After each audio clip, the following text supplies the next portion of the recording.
Welcome back. And instead of grooving, we're going to start off with showing and proving. This is the last time that TMZ caught Aretha. Note what she says in this short clip. It's 2 minutes and 24 seconds. It's toward the end. And I just want to back up something that was claimed in the first video. Aretha, happy birthday. Thank you. You look great. Thanks. Let me ask, was Denzel showing up the best birthday present you could have ever gotten? He sure did. That was a great birthday present. I love Denzel. What does the Queen of Soul really want on her birthday, though? What does the Queen of Soul really want on her birthday? Peace and blessings, 7th Ward Creole and Cupcakes. 701 was #1. And welcome, Asia Andrews. She says, I just want to say I appreciate your videos. Well, I appreciate you coming through. So now check this out, y'all. This is, she's going to say something here. Matches up to what I'd said before. Peace and blessings to you. Glad to see you coming back through the door, Brother Mr. Darian, a.k.a. Soldier Fatigue. Now, let's see. And Miss Franklin's public viewing will be held at Charles H. Wright Museum, which is a museum where the prominent and prestigious are honored among African Americans, so-called African Americans. And it's not surprising that they would have something to do with her, but to have her body laying there, it's a trip, as if she's a head of state or something like that. Also, the African American Museum is filled with pagan African symbolism and artifacts. But before we go into that, check this out, okay? Y'all listen to this. Thank you, Sister Donna, and welcome. Now, and welcome, Brother Carlos. Now, check out what she says here. And thanks to the folks who come in, right, and hit that like. I appreciate you. Your boy staying up late tonight. Thank you, 7th Ward Creole. Glad to see you here. All right. Okay, y'all ready? What do I really want? I'm looking for a record deal for my granddaughter Victory and my son Kelf and Jordan. Jordan is going to the School of the Arts the end of the year, so Jordan's on his way. Now we got to get Kelf and Victory going. Well, that's what Clive Davis is for, isn't it? Well, yeah, I'm going to let Clive, Clive's going to hear some of Jordan's things before too long. Okay. You're the queen of the selfie. Now, note this. Like she did with Wendy Williams and Oprah Winfrey and anybody else who tried to get sassy with her, she cut them kind of quick. Now, the guy is saying, you know, aren't you the queen of the selfie? She don't even seem to know what a selfie is too much. But listen to what her response is. We take it back just a little bit so you can hear his question. Okay, check it out. Before too long. Okay. You're the queen of the selfie, taking pictures with people? Oh, queen of the selfie. No, just queen of the night. Queen of the night? Did you hear that? That's what Nippy called herself. And Aretha, our sister, had noticed, and I thank you also for your diligence in picking up the original Ira 11 book of Rosemary's Baby, and for confirming that the names are indeed the same. Roman is the name of the antagonist in the book. It just so happened to also be the name of the director. Very hermetic. We went through all that before. But also, Sister Aretha pointed out that in the movie The Bodyguard, during the, or at least during the portion of the movie or the video for Whitney's song Queen of the Night, behind her playing on monitors is the movie Metropolis. Now that further confirms what I was saying in the first video. A lot of folks don't understand it or don't want to understand it about the Queen Mother Goddess and Queen Mother Goddess worship. I do not care if it's African style. I don't care if you call it Egyptian or Commission. I don't care if it's Osir, Osset, Heru. These are all spirits. These are spirits that came and fooled the original civilizations, if you will, the first civilizations who set up shop and were attempting to create their own cities and systems. Those cities and systems were infiltrated. They were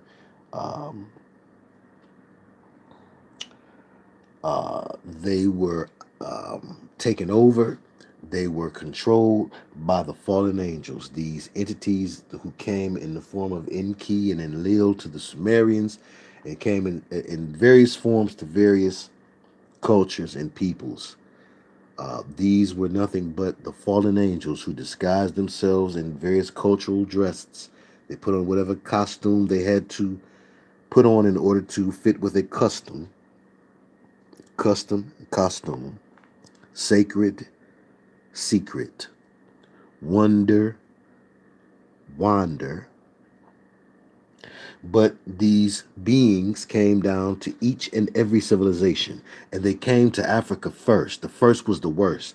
Foolish, prideful individuals who want to believe in something simply because they believe that it relates to them.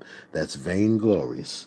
Okay, they have vanity concerning their own former glory.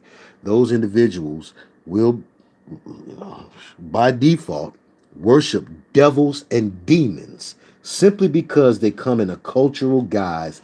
They wear a particular costume and are tied or connected to a particular custom of a civilization or a people. You will dismiss the fact that they are in fact, without a doubt, evil. These are malevolent entities. You read what they do. Even in the old African tales, when you read African folklore, you will find that the spirits are tricksters. So these are trickster spirits. This Mother Goddess spirit can appear as a woman, but it is a demon spirit, a devil spirit. That same devil spirit that I dreamed about, that I said looked like a Japanese anime character laying on an altar as I'm walking in a cathedral in this dream, and I'm walking down the aisle, and as I get closer to the altar, the scene changes, and this same female, or what appeared to be a female, was again laying on her side with her hand on her chin, looking up. And I asked her, I thought she was very attractive. Again, the devil knows what you like. He exaggerated her curves and everything. And I asked her, I said, when the scene switched from the cathedral to this field, we was by a tree. She was up under a tree. And I was standing up. And I looked down and I asked her, I said, what is your name? And she said, Simyaze. And I woke up. This is the same spirit. I was unfamiliar with Simyaze as a name, and certainly as a persona.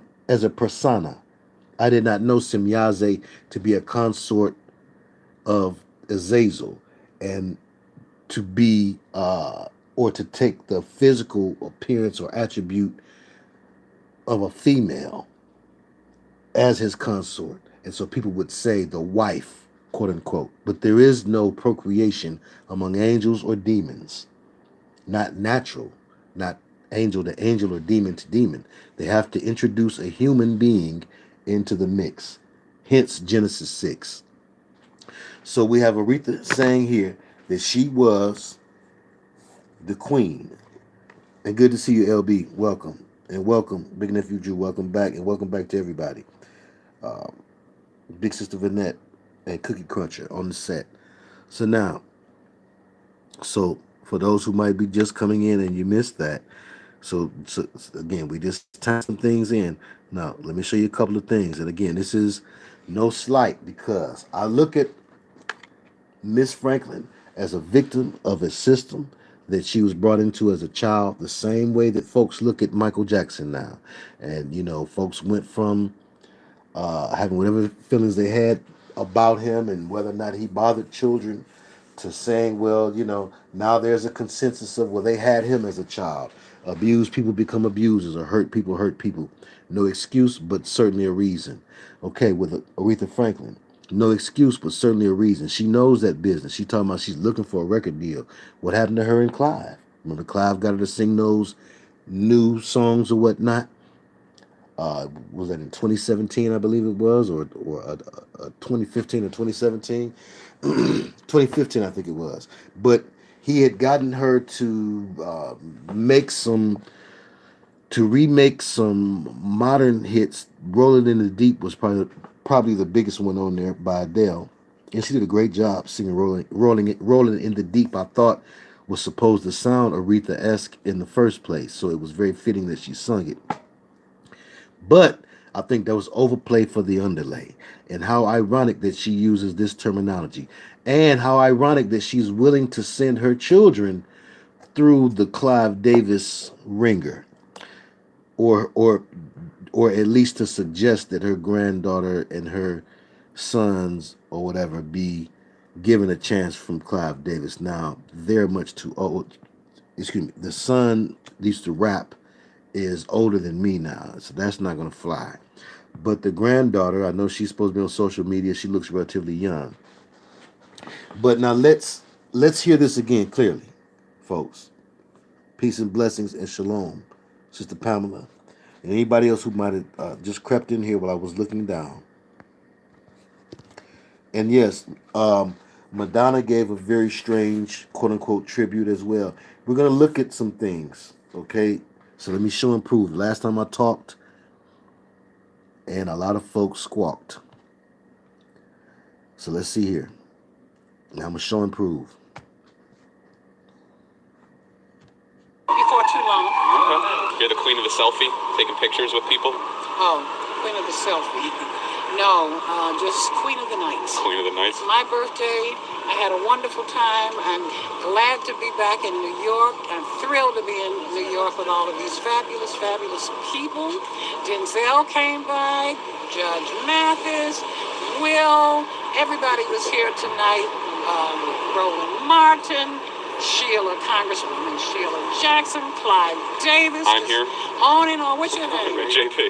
Huh? JP. JP, all right. JP was here. TMC was here.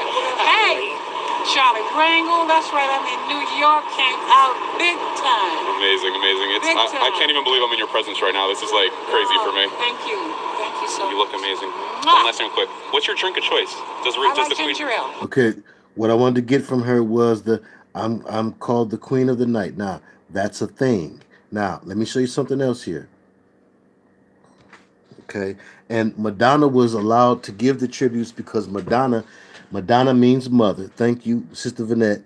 But Madonna is a representation of the Queen Mother Goddess who is still actively working her spells. She's still actively a Kabbalist. She's still actively in witchcraft. She also, I think it was Shah Millions, our Sister Shah was showing and proving how Madonna was used. No, excuse me, that was Big Niece Naira was showing and proving how Madonna had actually officially passed on a torch to Nicki Minaj, who we know dropped the album Queen 6 days before the Queen Aretha's passing. She also has a radio show now called Queen Radio. Nicki Minaj does. But Nicki Minaj did the award show performance where she was dressed in the red and she came with a man dressed like a cardinal or a Catholic pope. And the Roman ritual was done, supposedly on her. All of this relates back to Rosemary's Baby as well, and this need for a Queen Mother Goddess. The Queen Mother Goddess was also exemplified by Rosemary. They wanted her to play or portray that role. Madonna has been playing and portraying that role for many, many years. If you remember in the movie Something About Susan, is that the name of it? or Suddenly Susan, where she's got that jacket on. One of the most bold Illuminati, or quote unquote, people say is Illuminati symbolism in your face in plain sight.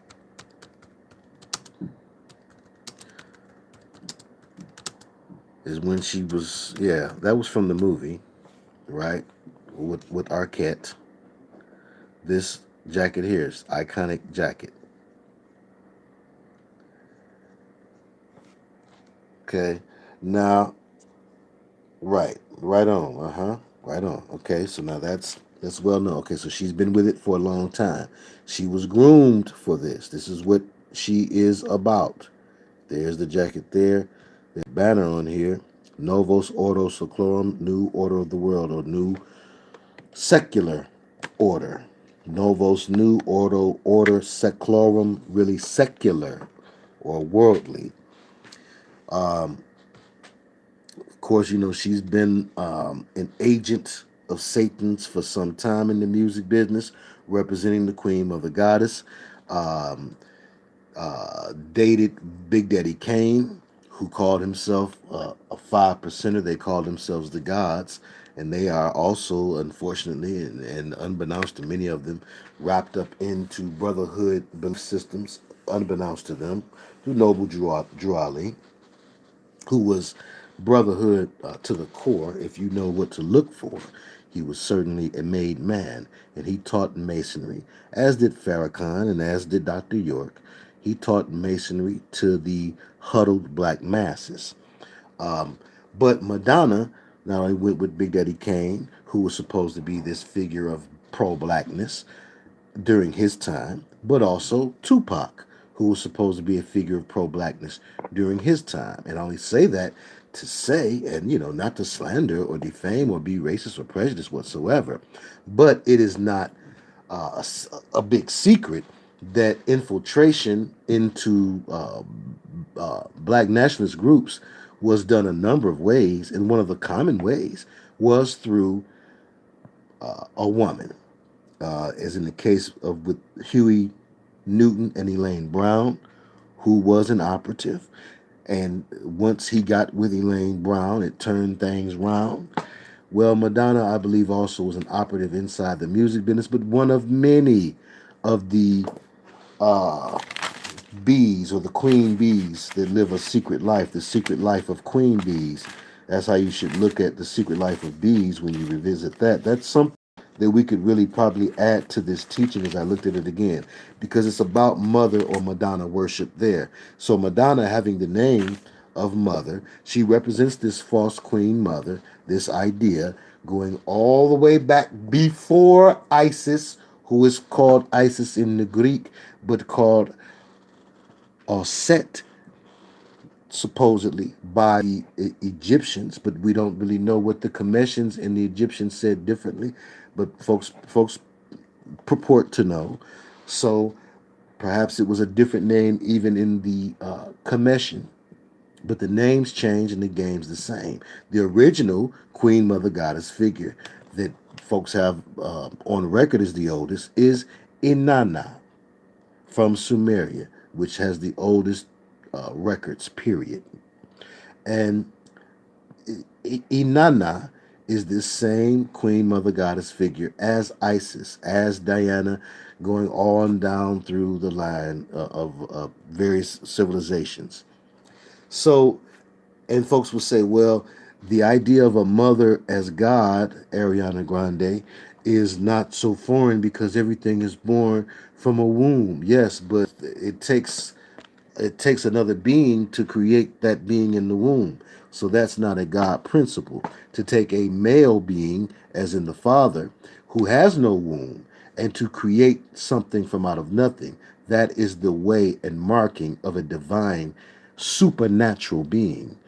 The woman gives natural birth and is a natural being, a natural woman, as written by Carole King. And both natural woman and respect were not originally, or excuse me, let's say respect was originally an Otis Redding song. Did it have the Sock It To Me, Sock It To Me, Sock It To Me in Otis Redding's version? And the big difference in the versions as you listen to them is the change in connotation when Otis Redding says, I'm about to give you all my money, which is what, normal households knew that a man was expected to just about do, give up all his money, at least 99% of it. But when it turns to a woman saying, I'm about to give you all of my money, and all I want in return, honey, is for you to give me my propers when I get home, that gives it a whole nother connotation. And they point to the 60s, the growth in feminism and in black nationalism, and her being a black woman, double minority. And they passed it off and they said, well, this is a black anthem. When in fact, as the lyrics are examined and different things behind the scenes are examined, it's an ode to the pimping lifestyle, which many Detroit acts worked into their music. Motown acts, especially with Berry Gordy's hand in pimping. Well, she couldn't sign to Motown. They say she turned it down because, of course, she already had her own situation going on there. Between Ted White and her father, she had her handlers already picked. Berry Gordy would have been her handler, and that wasn't going to fly for CL and or Ted White. Now, next thing is, and Motown was the biggest thing popping in Detroit at the time. It would seem like a natural fit, and people assumed she was on Motown Records, but she never was. Now, Madonna, back to Madonna. We talked about her before. Madonna's birthday is Aretha Franklin's death day, and the day that the quote-unquote king of rock died is also the day that the quote-unquote queen of soul died. So again, we're not drawing at straws. We're not making everything a coincidence. Let me show you something else. So Donna passes on the torch to Christina Aguilera and Britney Spears. We mentioned that before. I think most folks have seen it. If you haven't seen it, you don't want to see it. Let me see here.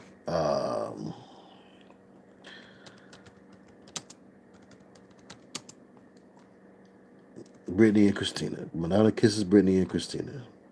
3 lipless wonders. Now, literally bumping gums. And it's under BITCH Vivo. Vivo is a major company that most of the folks whose videos are major, like if you look at a Drake video, it's gonna say Drake Vivo. I'm talking about old school or new. Look at a Michael Jackson video, it's gonna say Michael Jackson Vivo. This is BITCH Vivo. Now, who do you think owns that? But this Queen Mother is also represented by Queen Bee, as is exemplified in the movie The Secret Life of Bees, which is symbolic of the secret life of queen bees or mother goddesses, which is where the Madonna worship in that movie comes from. Okay, so the queen bee, the bee is sometimes used like in Dolomite or Rudy Ray Moore records or in the Dolomite movie. Queen bee is the bottom girl or the top prostitute, the boss prostitute. And the B would oftentimes be symbolic for BITCH. Even with Beyonce and people calling her B, it is, believe it or not, symbolic of the BEE and of the B period from the pimping days of the queen bee. Now, the queen bee, again, we got this double meaning thing going on. It's big in brotherhood magic, the word magic of wordplay, big in brotherhood action. It's one of the reasons why some of the first lyricists, they were 5%ers, because they had in Cool G Rap, Big Daddy Kane, Rakim, all 3 5%ers, because they were being given this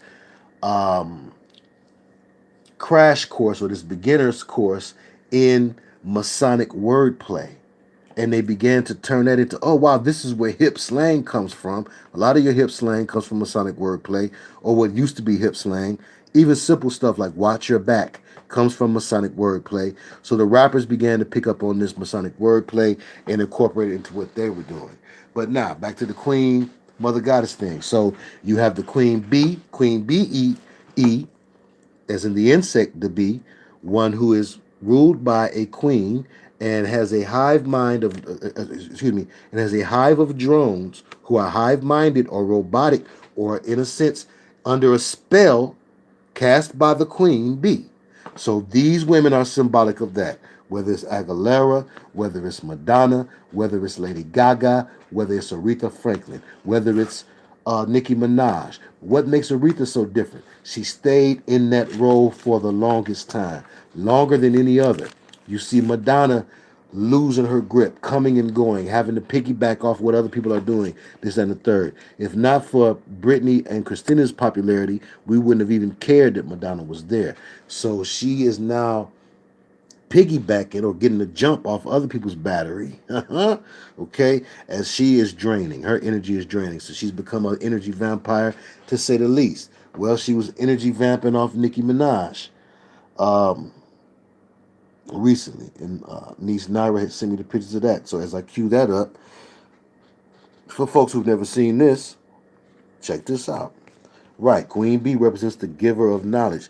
Now, the honey, like the fruit in Genesis, can mean knowledge and also carnal knowledge, which means sexual knowledge. So this is where you get the honey traps that are talked about in MK Ultra, beta, sex kitten programming. Oftentimes they're programmed to be honey traps or honey pots, women who are used to let their honey or their sex trap some political figure. So you have both things in play. This is the Masonic double entendres or the Masonic double meanings. Sometimes they're oxymorons where really the meanings cancel each other out. And then other times the meanings do connect in strange ways. Okay, you have this Queen Bee, which is the B-E-E, and then you have this Queen B, which is the B-I-T-C-H. And this is why this is on B-I-T-C-H Vivo. Now, again, if you haven't seen it before, just to show proof that I'm not making up stuff here, the music is abhorrible, so we won't even be listening to that. But as you see, she played the mistress or the master in the ritual. Madonna did. She wears black, which again is a power color. There's the kiss. Justin Timberlake was looking very disturbed because he probably knows about what's behind all of that. He knows it's more than just a kiss. It's not an innocent kiss. It's not merely sexual. He understands the witchcraft involved because Justin Timberlake did indeed have an album or a song or something about magic, didn't he? So he also understands this. We know that he understands it, and the hand signs from the Friends with Benefits cover. Okay, he's been involved in this for too long. His time Disney made him aware of the signs. So, okay, so we got that. Okay, so now for or from niece Naira. We pull this up real fast here.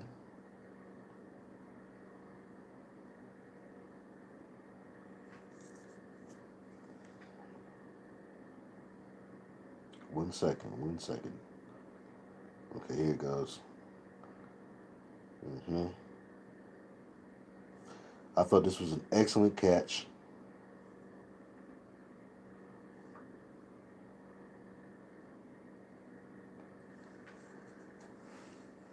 Okay. Nicki Minaj, she's Twitter Fingers Jr., or Miss Twitter Fingers. So there was the picture, Madonna and Nicki posted on Nicki's Instagram, Instagram looks like there. Nicki Minaj, 11 hours, 11 for the duality. Now, the duality that all these women have to deal with or share in is the duality the duality of it's me, I'm a body, I'm a temple, but there's something inside of me that's guiding me. Same thing we find with Beyonce when she talks about Sasha Fierce. Yes, Beyonce is there. She's the temple. She's the body. But it's that which is inside of her that is getting the worship is not for Beyonce.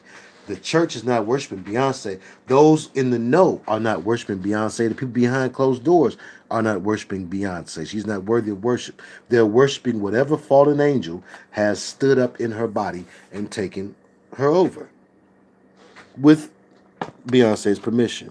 There's the picture again. And as you see here, Madonna's got some kind of upside down cross, Ash Wednesday ashed on her forehead, it looks like. And she comes from a Catholic background, right? Old Madonna, supposedly. And there she is with Nicki. This was during that same time when Madonna was allowed to give a tribute to the Queen of Soul, which Aretha would not have appreciated. So we see some things amiss. Now, let me show you something else, y'all.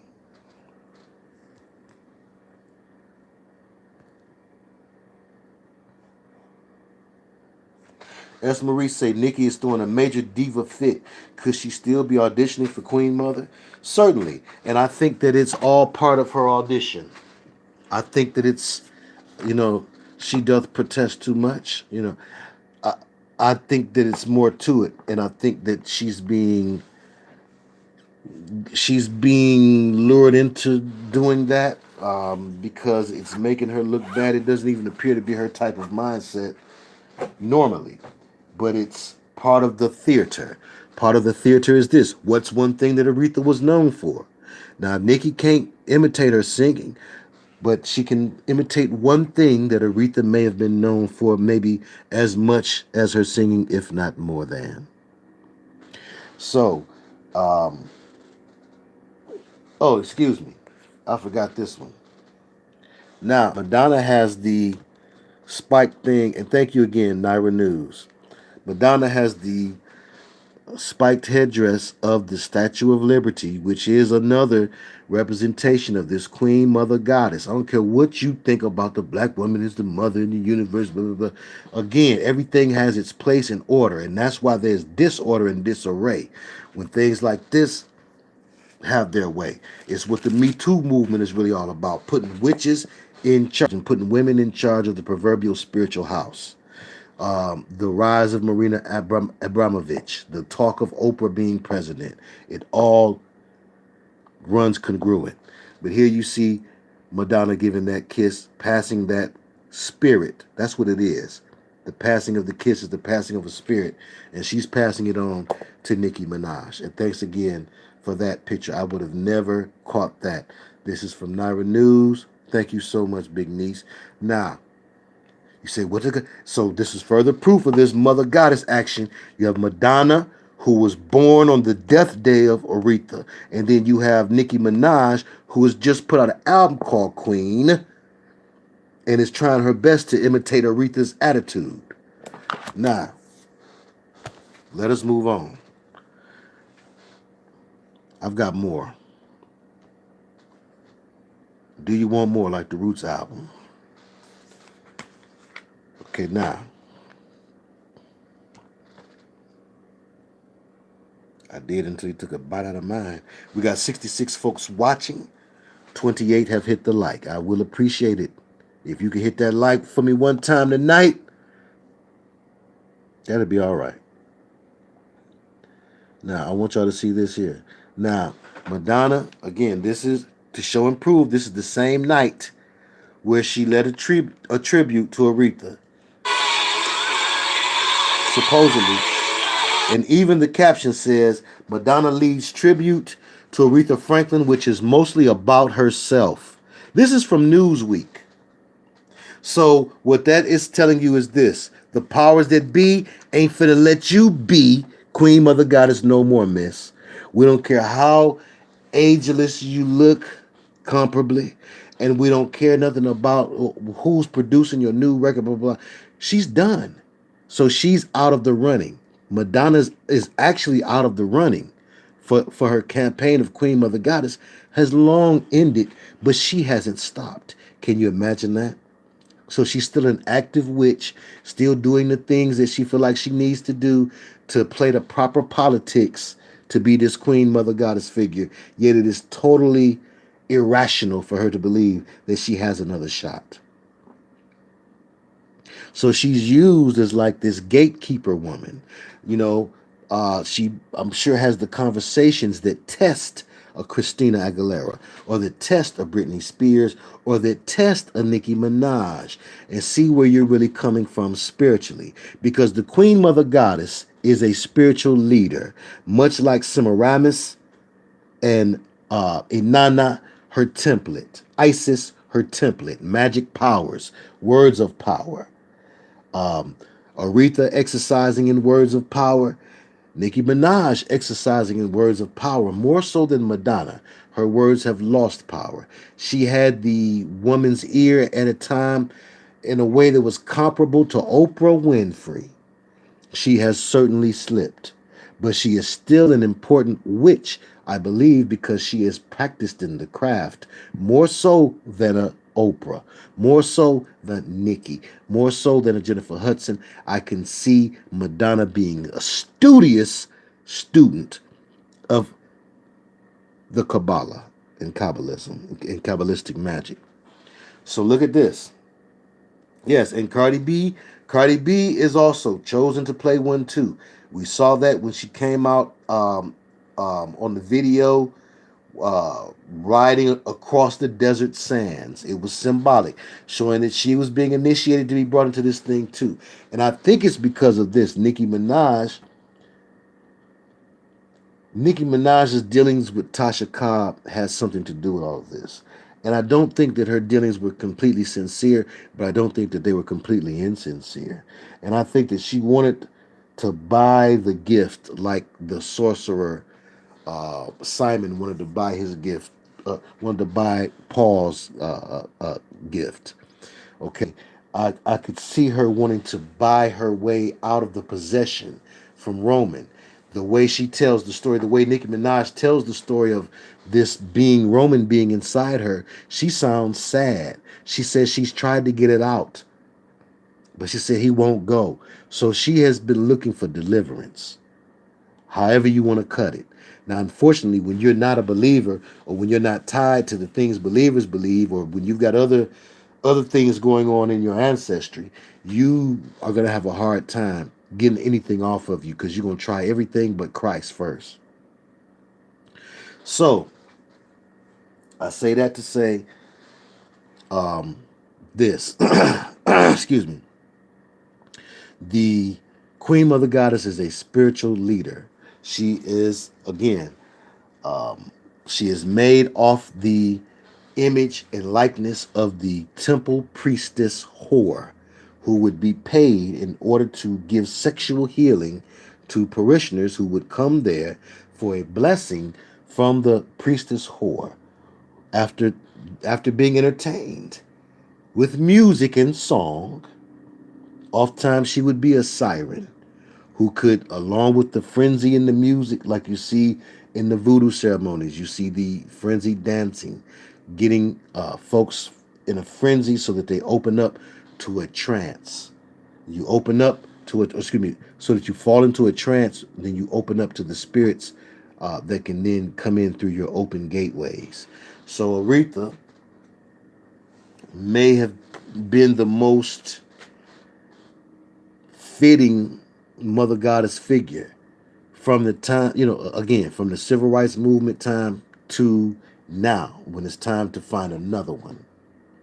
And we've had folks in the spotlight to try to fill those shoes. Beyonce does it best.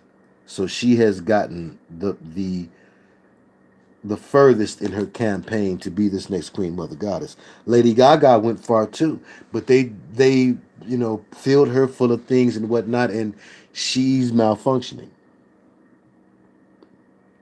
I like to deal with the spirit realm before I deal with the clonish realm, because the malfunctioning can be spiritually as easy as it can be mechanical malfunction, or they're a robotoid, or they're a clone.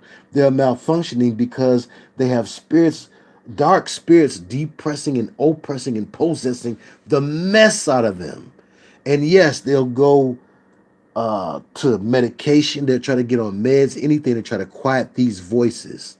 When folks have these demonic voices in their heads, but they don't have Christ, they will try to find some kind of medicine to drown out the voices, or they'll turn to drinking to drown out the voices. Now, let's listen here. And thank you. We got 68 watching, 43 like. All right.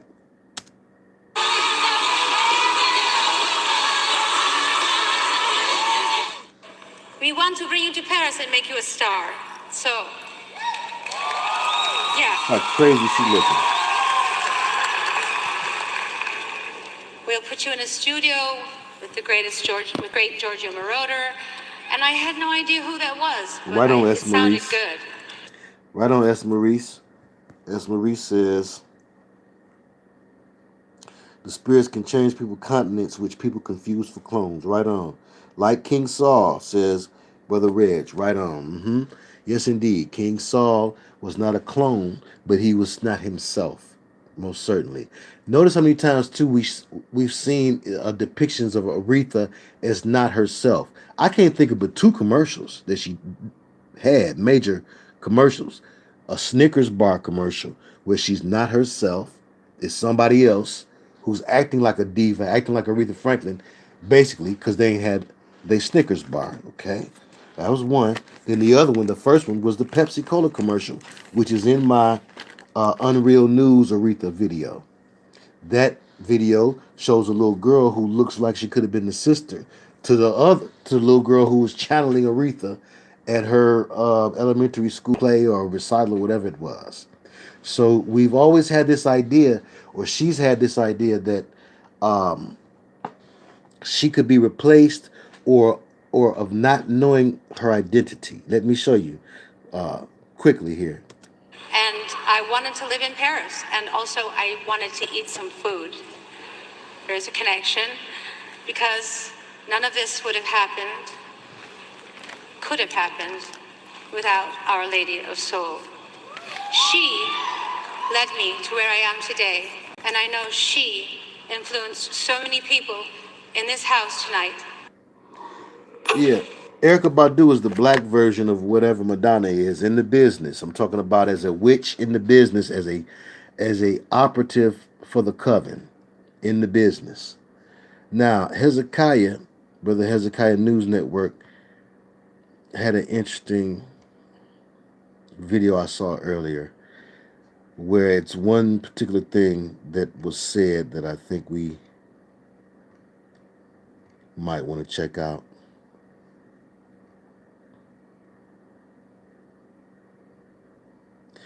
And yes, the VMAs, you had a further celebration of this mother goddess worship that was really kicked off by Nemorelia, the passing of the torch to see who would be queen. Nemorelia, the passing of the torch, when it took a Christian form in order to hide and survive, Nemorelia turned to the festival of the Feast of Assumption. Assumption, again, is assume the position. The position of what? A prisoner? In this case, the position is queen.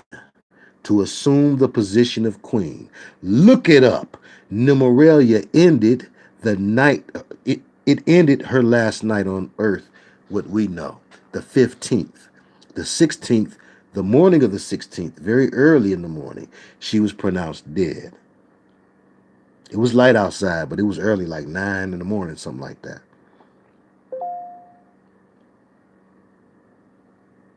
So, let me show y'all something here.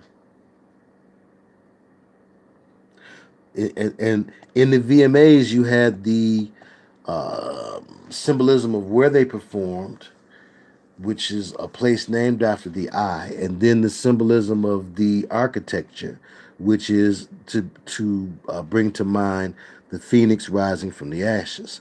Now, this is symbolized again by the mother goddess as Lucifer rising.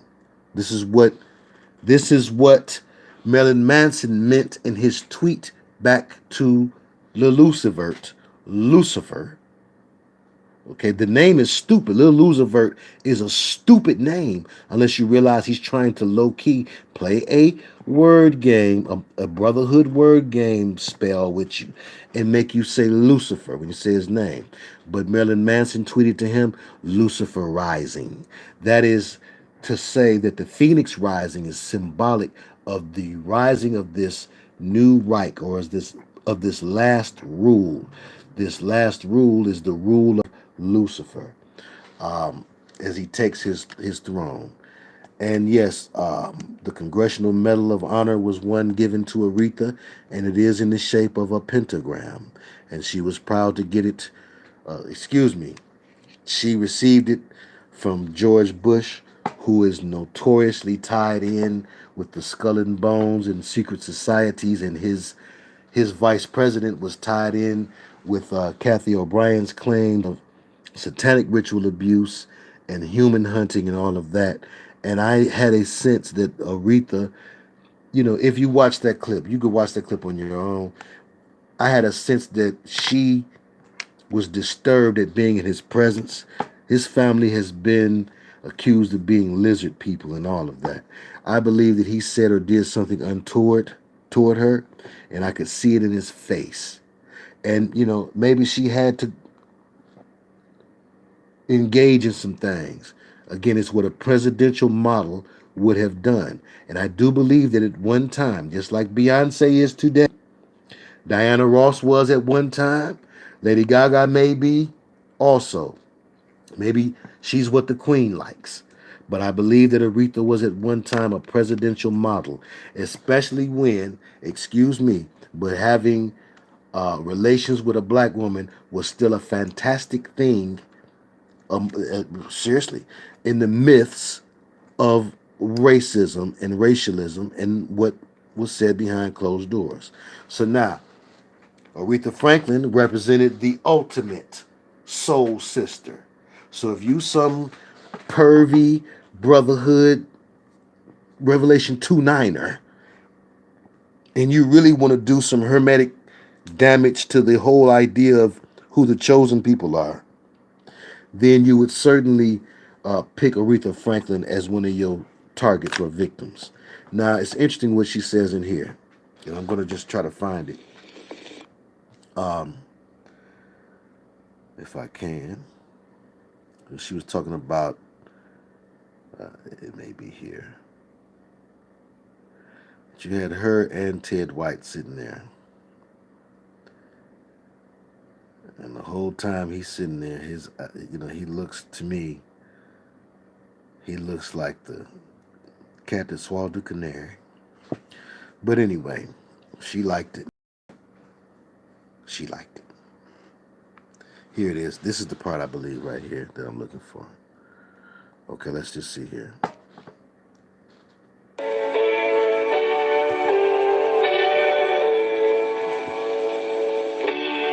Thank you again to Hezekiah News for posting this. The gospel to me has a lot more movement to it and a lot more of what I feel is soul. A lot more feeling. It says more than this. This is yeah. I'll play this phrase. Well, I'm not a jazz pianist, but I'll get as close to it as I can for you. Let me sing.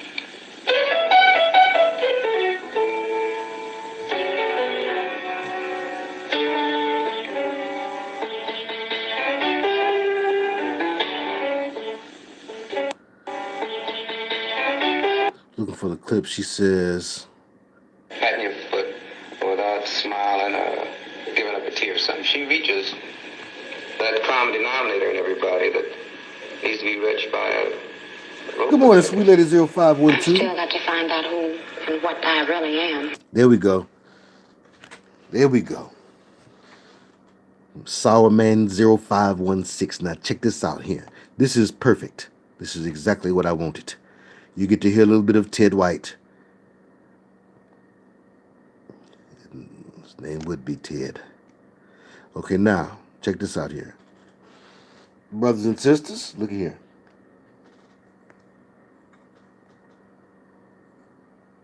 Okay, now, and this is not for entertainment purposes. This is for revelation knowledge.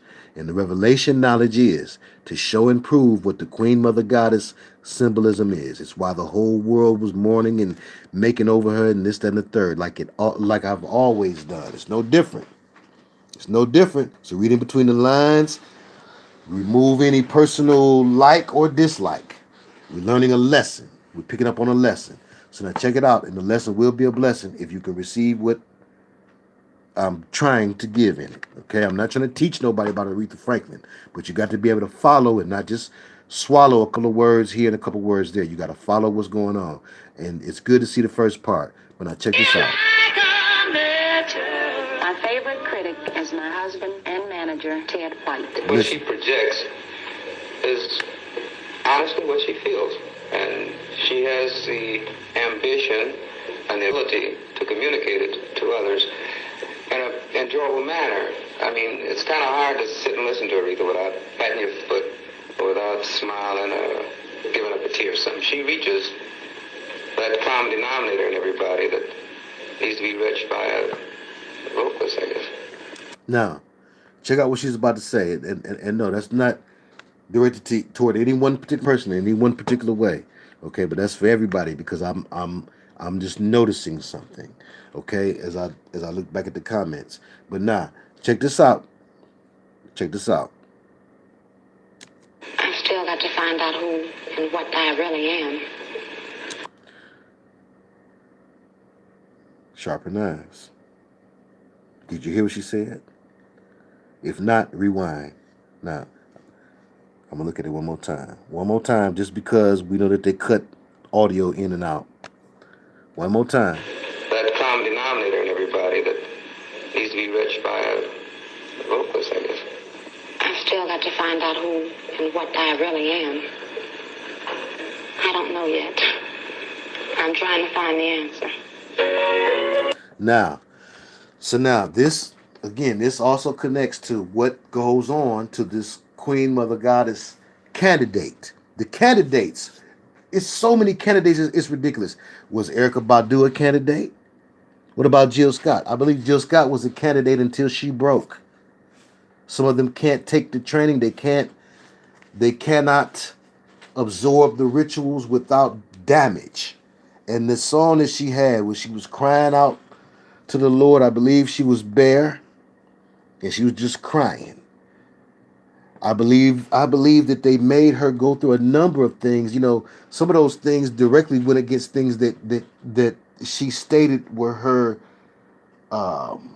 beliefs and values. One of them was she stated, and this was her belief and her value. She had stated that she would not consider an interracial relationship. That was her point of view. Now, within no time of her saying that, you had the One World Order conglomerate talk to the media people and begin to try to paint her as a racist or some sort of black nationalist wacko because she made that statement. And then immediately after that, they made her do a video where Paul Wall was her love interest. This is a girl from Philly. She's East Coast to the core. It seemed to me this wouldn't be the type of rap that she would even want to be affiliated with, having come up with Black Thought and the Roots. Okay, and again, no disrespect to any Paul Wall fans that might be out there, but it was a statement. It was a humiliation ritual statement. Every one of the Queen Mother Goddess candidates goes through a humiliation ritual. Everyone. If you think about them, you can name them all. But if a person is really a candidate for this Queen Mother Goddess, she will have her time in her humiliation ritual. She will have to do it. The same way that sorors will be made to do something humiliating during the course of their pledging.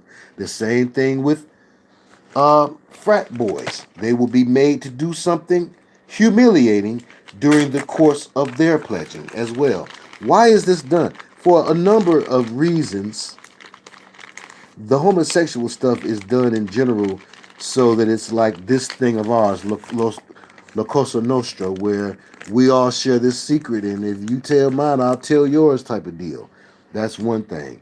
But there's occult and spiritual significance and symbolism behind it more than anything.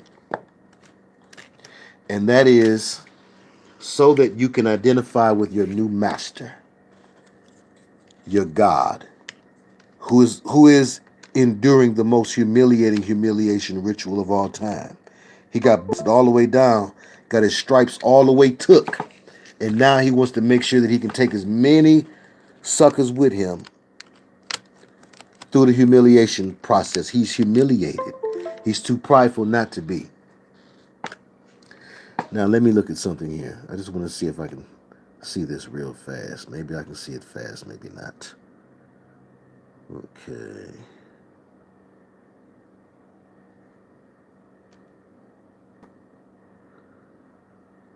Okay. 1 second. 1 second, y'all. Trust me, it's going to be worth it. Okay, we got Teddy Bear's Picnic on this one. Is this the one I was looking for?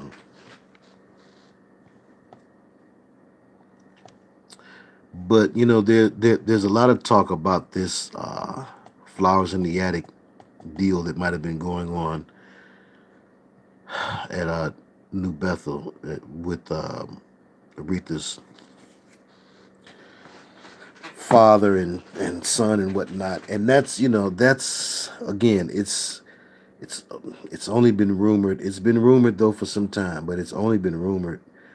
And we've got smoking gun. We got smoking gun action. We don't have to deal with now a rumor.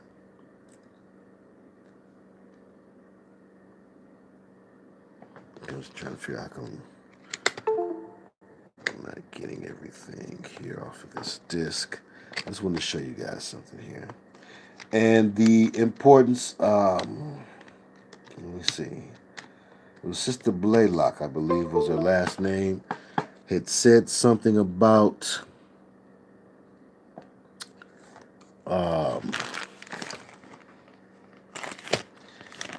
them using an egg in her ritual or in one of the hazing rituals for her sorority, or when she was a part of it. And egg is used in Easter celebrations for the same reason they use them in rituals for sororities and fraternities. And there's also a spell, a particular spell, I won't spell out, but if you've known some practitioners of the Santeria or voodoo, Shango, the workings of roots and whatnot, you may have heard that an egg can be used to trap an unclean spirit. You may not have heard that. Well, now you have. Let me see here. Okay, this is what we're looking for right here.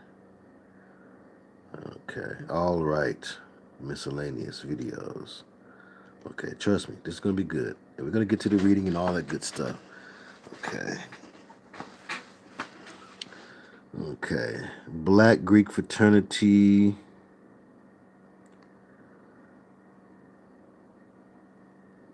Wait a minute.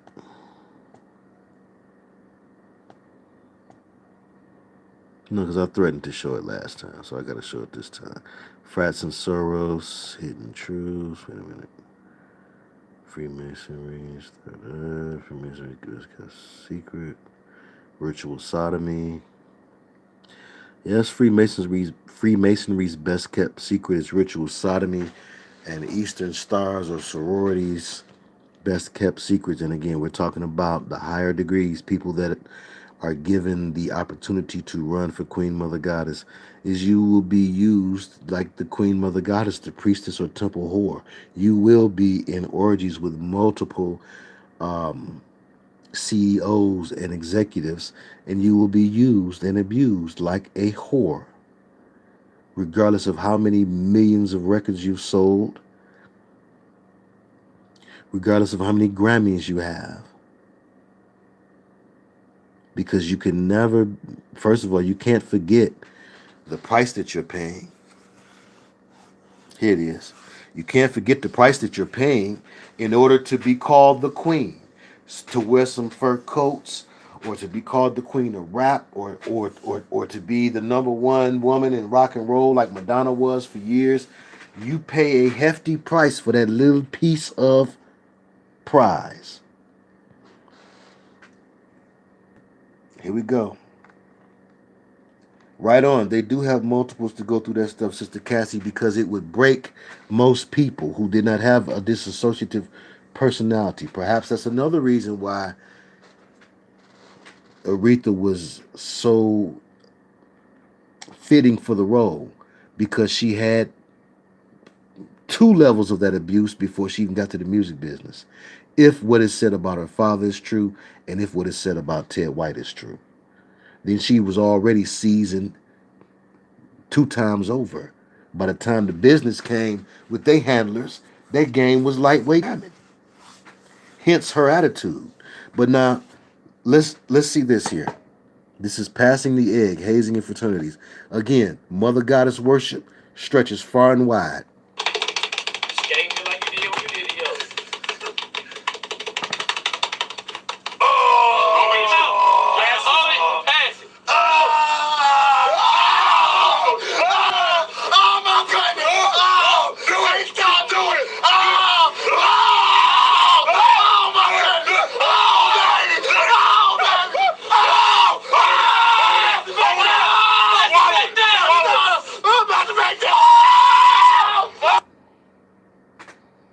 Nasty as hell. But again, and they're wearing feminine products over their heads there for sweatbands, it appears. And I'll say this: we can't look at this Mother Goddess stuff too much, especially now with when the Me Too movement came into effect. That was the official announcement that the witches are now over the warlocks. The witches are in charge. The witches are going to walk us this last mile, in line with what you find in the book of Revelations about this final battle involving not just the woman who gives birth, but this whore of Babylon who rides upon this beast, and how she has this attitude. So that's the so you find this passing of the egg, or you find this Easter egg and Ishtar egg, this use of the egg as a spiritual conduit, all goes back to Semiramis, Inanna, the first versions of the Mother Goddess prior to Isis or Osset. Now, let's see here. According to most historical accounts, there are folks who argue that the very oldest is Egypt, but they're not in the minority. Excuse me, they're not in the majority as far as what historians agree upon. Now, you want to see another whammy? You want to see another whammy, and then we're going to get into the reading. Okay, now this one here, I didn't know what to say. I don't know what to say, so I'm not going to say anything. I'm just going to let it play. And while I let it play, put your watching eyes on. It's not your listening ears that's going to be ringing, but your watching eyes is going to be crying tears like mine was. Let me see here. Well, you might not even care. I like the little guys' reaction videos. Somebody turned me on to those, and they're a hoot. Here we go. You ready? Oh, Lord have mercy. First of all, this album cover here for Aretha Franklin, Close to You. Hold on, let's see that right quick. Lord have mercy. Hold on. I meant to pull that up.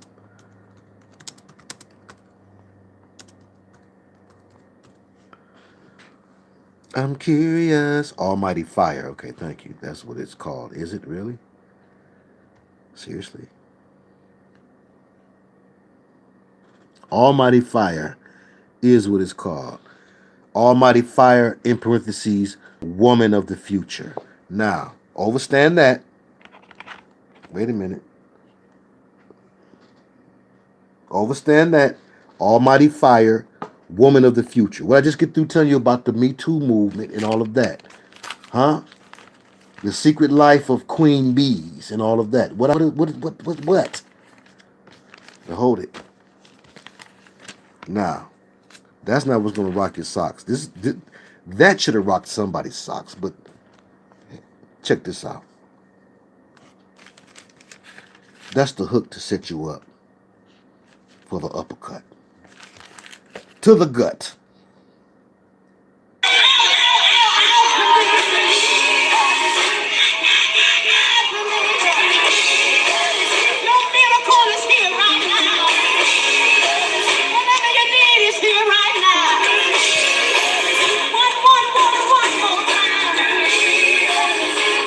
Uh-oh, wait a minute. Oh, Lord. Oh, Elizabeth. Oh, Lord. Oh, my God. That's it, Greater. There's a church here. Karen Clark Sheard, husband, is the pastor of the church.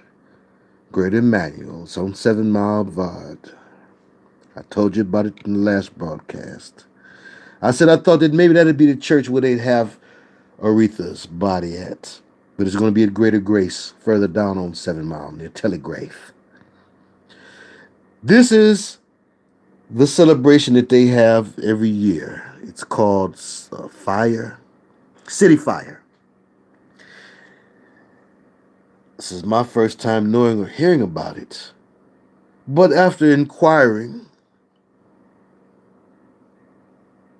asking around, I found out, yes, it's a yearly event.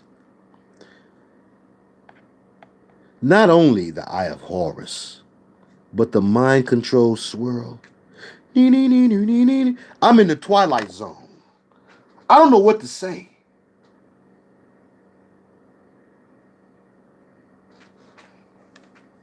I need a minute.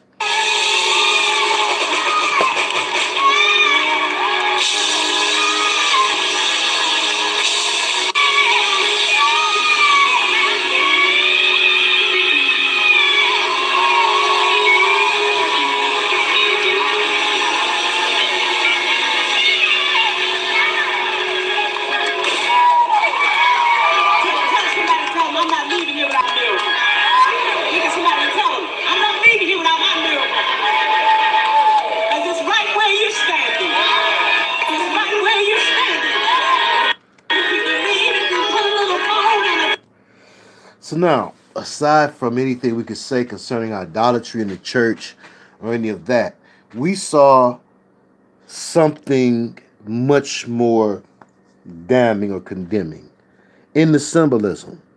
Now, it's one thing to have they just doing too much. You got the all-seeing eye.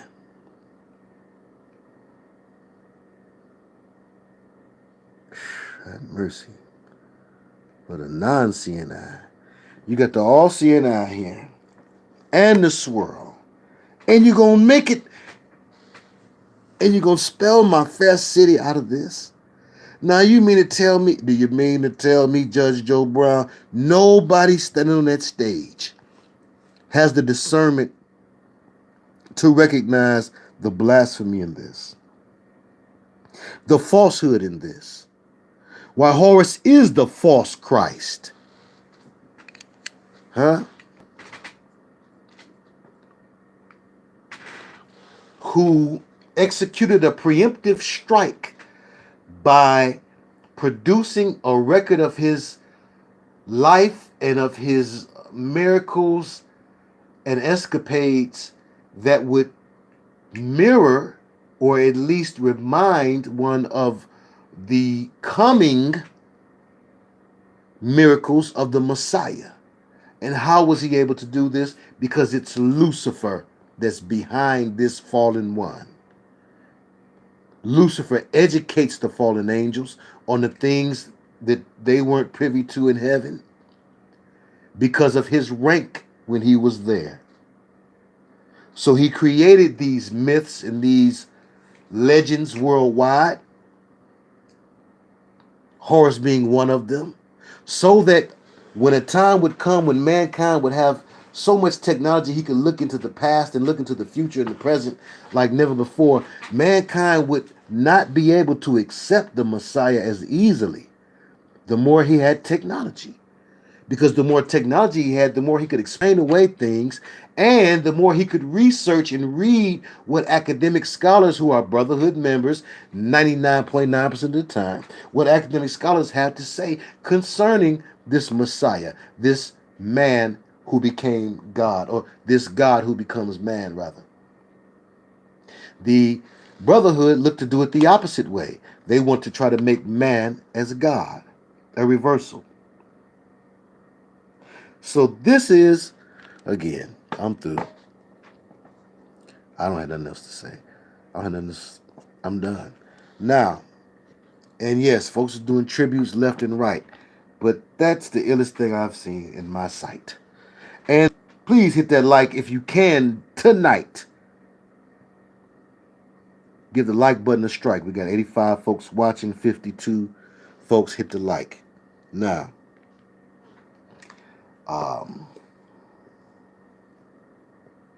and I thank you to the 5 folks who gave me some attention. I appreciate you so much. You don't know how much it means. I appreciate you, honestly.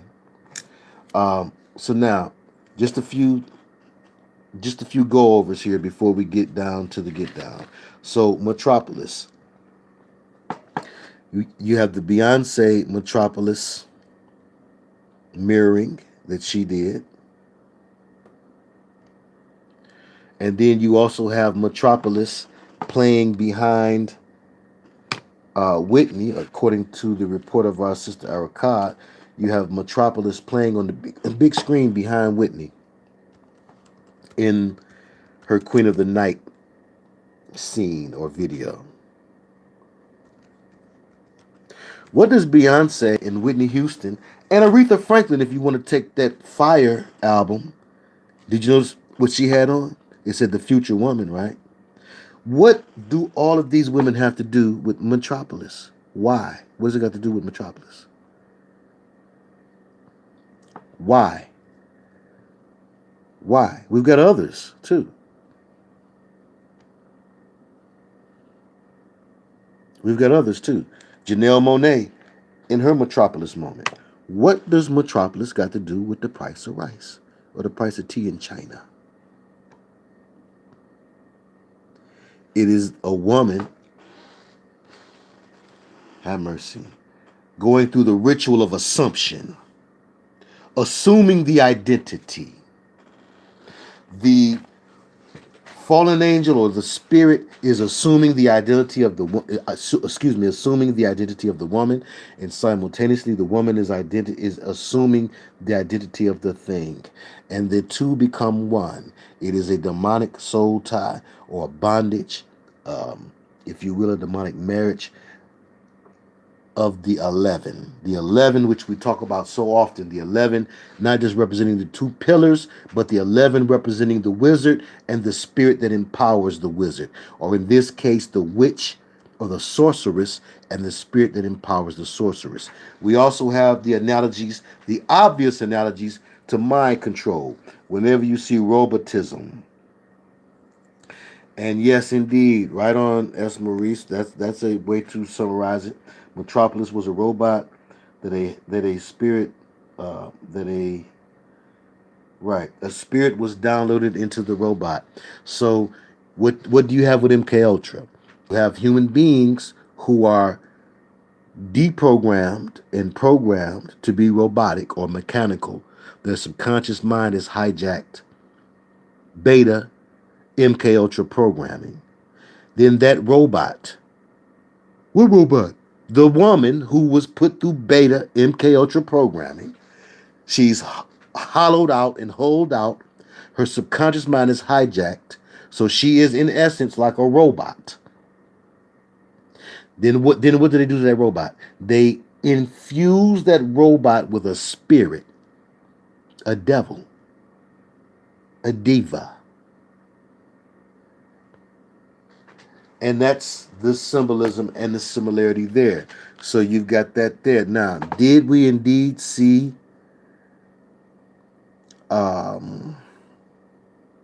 Queen of the Night scene? I'm just curious. I believe you. It should be all in the background. We don't even have to hear it. Queen of the Night, because the video. Oh, there's a Mozart Queen of the Night. Interesting. Queen of the Night film version.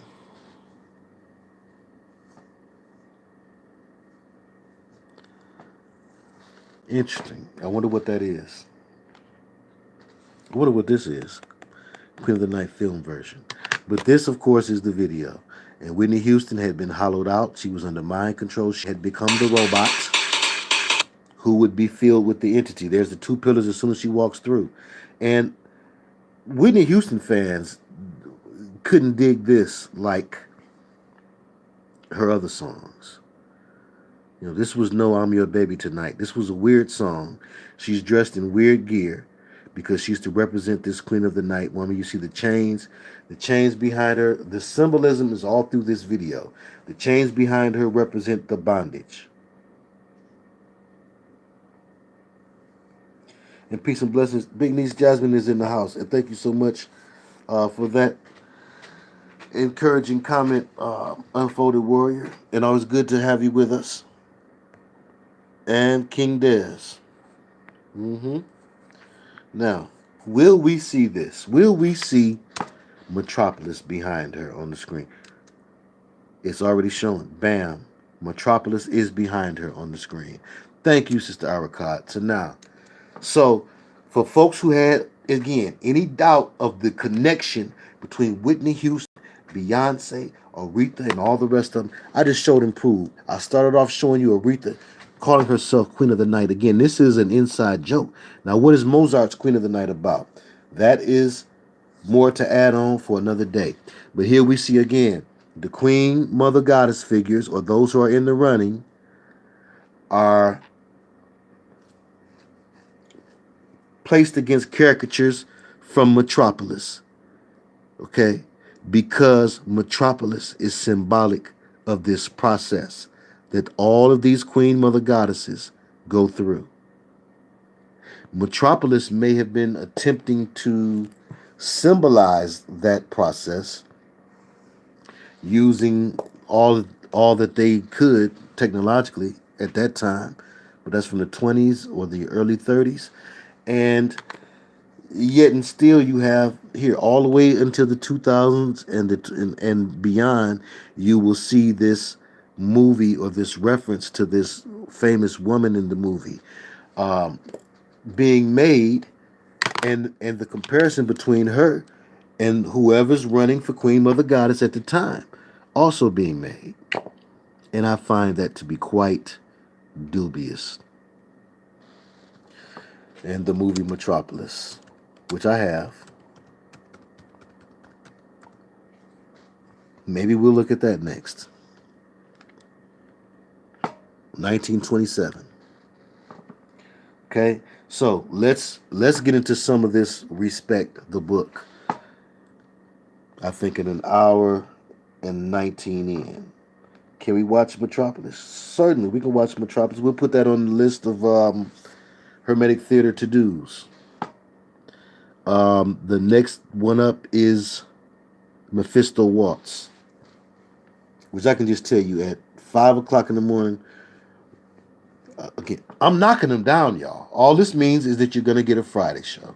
Okay, so I'm gonna get into some reading of respect, and then we're gonna move on.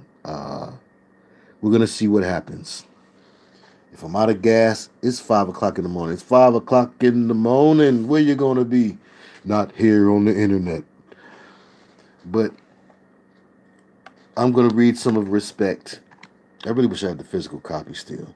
I'm gonna read some of respect, and then we're gonna see how we feel.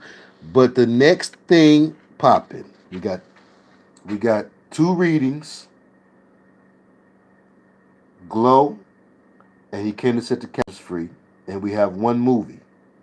So those are still on the docket to do. The movie is The Mephisto Waltz. So I thank you all for being patient and overstanding, most of all.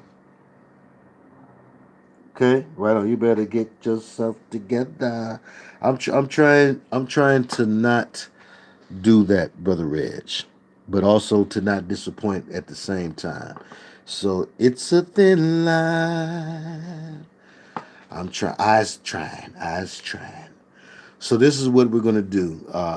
We're gonna read a little bit of this Aretha just to get us started here, and to end out this video, close out this video, and then we're gonna come back for Glow and all the rest of that. Okay, there'll be no Glow tonight. I'm telling you, we done probably lost 1,000 subs from the Glow. We don't even see Mike Jr. no more. We don't see Mike Jr. no more. We don't see Sister Esther no more. We don't see, Sister Stell no more. We don't see a lot of folks no more because there's no Glow. No Glow makes folks a no-show. And that's okay. No, I'm only kidding. I'm just kidding and teasing with y'all. Only because I miss you. I'm not trying to dish you. So let's look at some of this reread. You better think. Let's see. Let's see if we can get to something good and juicy real quick and get out of here. What do we need? Don't need Glow. Okay, let's go.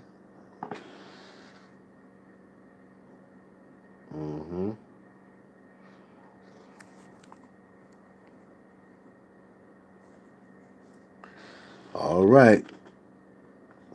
Table of contents, photos, newsletters, copyright page. I want to start from the beginning. Let's start from the top. Let's take it from the top.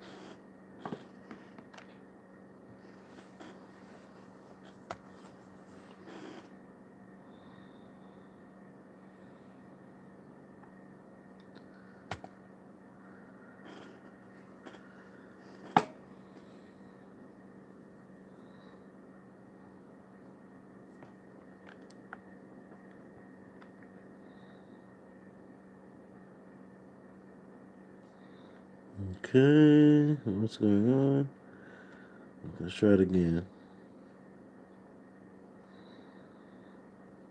Okay, I know I got them both. Okay, both my ebooks. Let's read this one.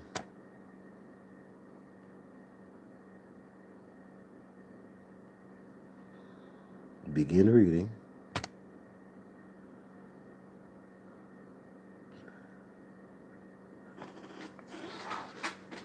There's a disclaimer. In accordance with the U.S. Copyright Act of 1976, the scanning, uploading, and electronic sharing of any part of this book without the permission of the publisher constitute unlawful piracy and theft of the author's intellectual property. If you would like to use material from the book other than for review purposes, prior written permission must be obtained by contacting the publisher at permissions, whatever. We're using some kind of algorithm and finding out you're on the internet at the same time. You can't broadcast this live stream. You just can't do it. You're always trying to find a way around the rules.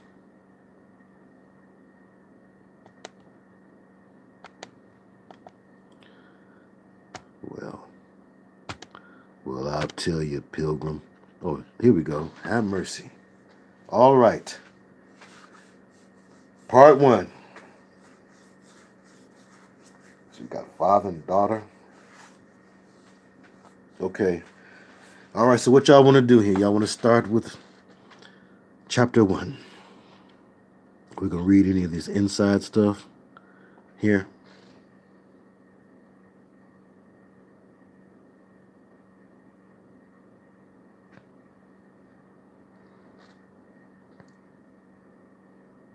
Okay, I'm ready. Okay. Father and daughter, chapter 1. What's the deal with this, man?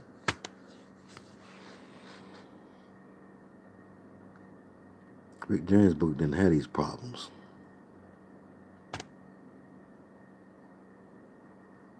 Aretha book is difficult like she was.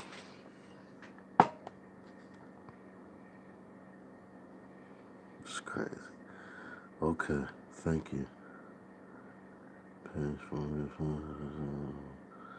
Okay, father and daughter. This is what I want. Bam. Okay. Thank you. Jive turkey. All right, part 1, sacred sources. Number 1, father and daughter. Though Nat Cole, Sam Cooke, and Marvin Gaye all had preacher fathers, none of those fathers were famous. None of them had national reputations or recording careers. Aretha's dad, the Reverend C.L. Franklin, had all that and then some. He was a towering figure in the history of Black America, a social activist and progressive theologian who stood beside his close friend, Martin Luther King Jr., as a national civil rights leader. And I'm pausing because I'm thinking of different things that they rumored concerning Dr. King and his partying or womanizing. But let's continue. His fame, though, came from a remarkable rhetorical talent married to the excitement of hot rhythmic music. The great blues singer Bobby Blue Bland told me about his early memories of seeing C.L. Franklin preach at the New Salem Baptist Church in Memphis. Couldn't have been older than 11 or 12 when Mom and them took me to hear this new preacher man everyone was talking about. This was the early 40s. We hadn't moved to Memphis yet, but we go there on the weekend. One of the principal reasons being church. I like church because of the exciting spirit of the music. But when the preachers got to preaching, I get bored and fidgety. But here comes this man with a voice like a singer. In fact, he did sing before he started into preaching. And that got my attention right off. Can't tell you what hymn he sang, but his voice was strong. I sat right up and my mind didn't wander anywhere. He grabbed my attention and kept it. When he started into the preaching part, I stayed with him. It wasn't his words that got me. I couldn't tell you what he talked on that day. Couldn't tell you what any of it meant. But it was the way he talked. He talked like he was singing. He talked music. The thing that really got me, though, was this squall-like sound he made to emphasize a certain word. He'd catch the word in his mouth, let it roll around and squeeze it with his tongue. When it popped on out, it exploded, and the ladies started waving and shouting. I liked all that. I started popping and shouting, too. That next week, I asked Mama when we were going back to Memphis to church. "Since when you so keen on church?" Mama asked. "I like that preacher," I said. "Reverend Franklin?" she asked. "Well, if he's the one who sings when he preaches, that's the one I like." "He's sure enough the one," said Mama. Sometime we go to East Trigg Missionary, where, according to Mama, the pastor W. Herbert Brewster was Reverend Franklin's teacher. There were two powerful voices in that church, Queen Anderson and J. Robert Bradley, who were about the baddest gospel singers you'd ever want to hear. I know Reverend Franklin loved them because sometimes he'd show up at East Trigg for the late service after he was done preaching at New Salem. He'd sit there on the first 2 rows taking notes during Brewster's sermons. Then he'd be up on his feet shouting and waving what Queen Anderson and Bradley started. Shouting and waving when Queen Anderson and Bradley started into singing.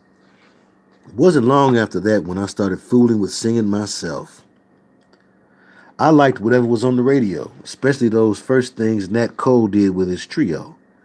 Naturally, I liked the blues singers like Roy Brown, the jump singers like Louis Jordan, and the ballad singers like Billy Eckstine. But brother, the man who really shaped me was Reverend Franklin.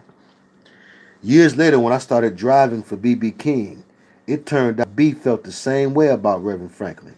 By then, Reverend had gone from Memphis to Buffalo to Detroit, where me and B would go to the New Bethel Church to see him. I sat under his sermons for many years, B.B. King told me. I'd like to say that he was the blues man's preacher because he'd come to the clubs to see us, but that wouldn't be fair. Frank, that's what his friends called him, was everyone's preacher because those sermons he recorded were selling in the same little stores as our blues records. We also looked at him as a fellow artist. He was one of us. Unlike other men of the cloth, he never called our music devilish, and we loved him for that. He did more than that. He let us know that he admired what we were doing.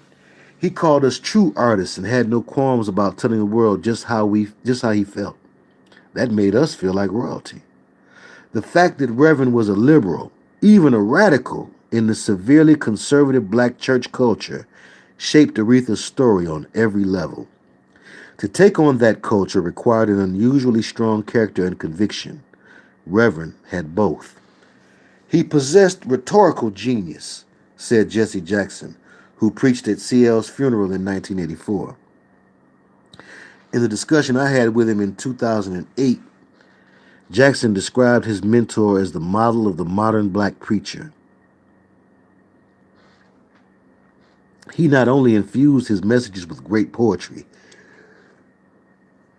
and startling metaphors, but he imparted significant social meaning, pointing out that as children of God, we were no more or less beloved than any other people. CL preached the Say It Loud, I'm Black and I'm Proud message generations before James Brown. Along with Dr. King, he was far ahead on the curve of civil rights. He was an assertive intellectual, not an apologist, a beacon of strength and hope for the millions of the transplants who'd come from the South in the 40s and 50s to find work in the great industrial cities of the North. I saw Aretha's daddy as one of the few preachers powerful enough to dispel that old myth that says gospel and blues are mortal enemies. James Cleveland told me. He had the courage to say that they actually go together as proud parts of our heritage as a people. The creative tension between secular and sacred music is one of the enduring mysteries of African American culture. For those raised in the church, the bias against reconciling the spirit and the flesh runs deep. Singers praising God on a Sunday morning while using those same artistic passions, rhythms, and riffs to extol sensual pleasures on a Saturday night have faced angry rebuke. It's going to be interesting to see how David Ritz works this. In Jewish culture, wink, a similar story is told in The Jazz Singer, The First Talkie, a groundbreaking film released in 1927. Again, same year as the Metropolis movie was released, in which Al Jolson plays Jackie Rabinowitz, son of a cantor, a singer of sacred songs. The boy defies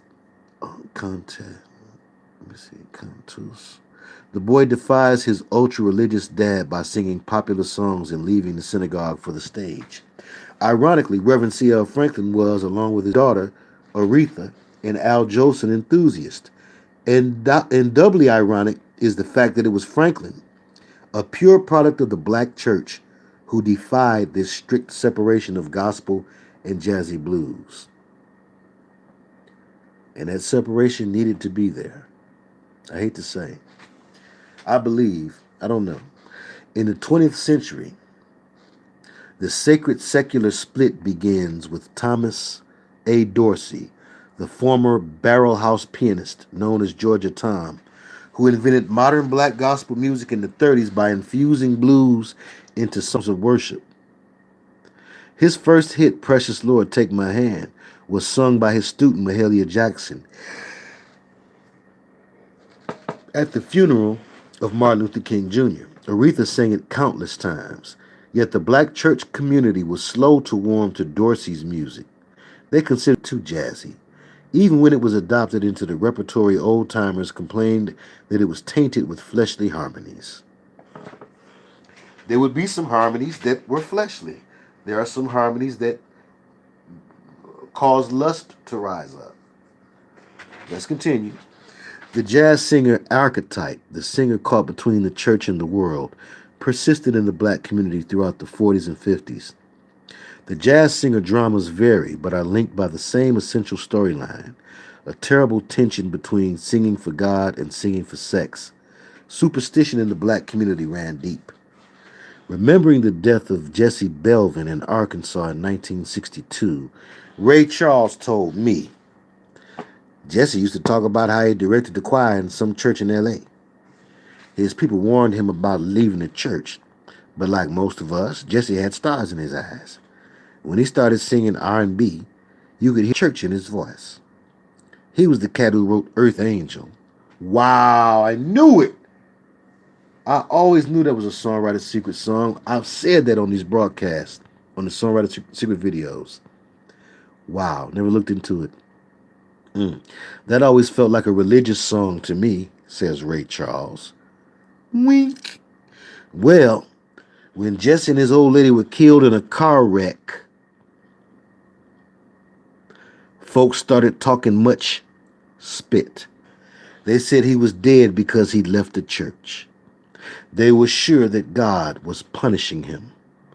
A lot of church singers were plain scared to cross over to the pop side, including Mahalia, says Ray. Not me. When I caught hell for turning gospel songs into R&B, I couldn't have cared less. I don't believe in no superstitions. Come on. Besides, I knew why Jesse was killed. His driver had been my driver first. I'd fired that guy for drinking and falling asleep at the wheel. He's the cat who killed Jesse and Jesse's wife. God didn't have S to do with it. Listen to Ray Charles. A little bit bitter, a little bit angry at God there. It can make you go blind. The shooting death of Sam Cooke, murdered by a female hotel manager in Los Angeles in 1964, sent shockwaves through the gospel blues community. I remember my dad saying one word to me after we learned that Sam was shot, said Marvin Gaye. He said, "See?" "See what?" I asked. "See what happens when you displease God?" I didn't argue, Marvin continued. You couldn't argue with my father, but he was one of the ministers who thought if you sang the devil's music, you wound up going down with the devil himself. I like to tell myself that I don't have that attitude, that I'm liberated from the old way of thinking. In the deepest part of me, though, those days are there. Those thoughts are there. To survive this world, I'm pretty sure that one day I'll have to follow St. Francis and devote myself to singing for the birds and the God who created them.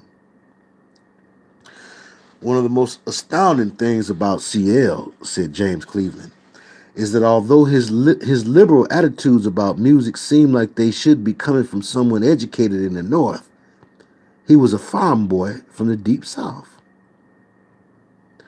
Born January 22nd, 122, cusp child, Capricornus, Aquarius.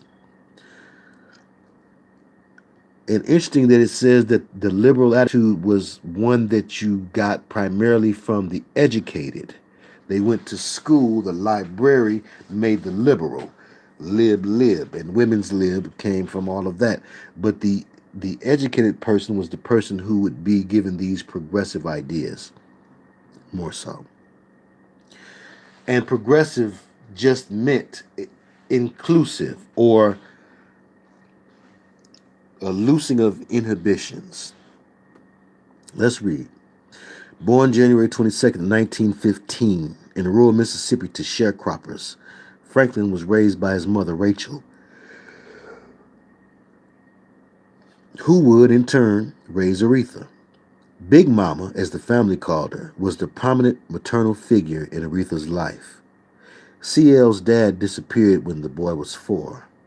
According to Big Mama, Aretha's baby sister Carolyn told me, Daddy had the voice of a grown man when he was only 10. They saw him as prophetic. As a preteen, he was already delivering sermons. Big Mama worshipped her son, said Aretha's brother Cecil. She used to talk about how he was years ahead of the other kids when it came to reading. She'd talk about how the nearest town with a library was 30 miles away and how they had to ride a horse-drawn wagon to get there.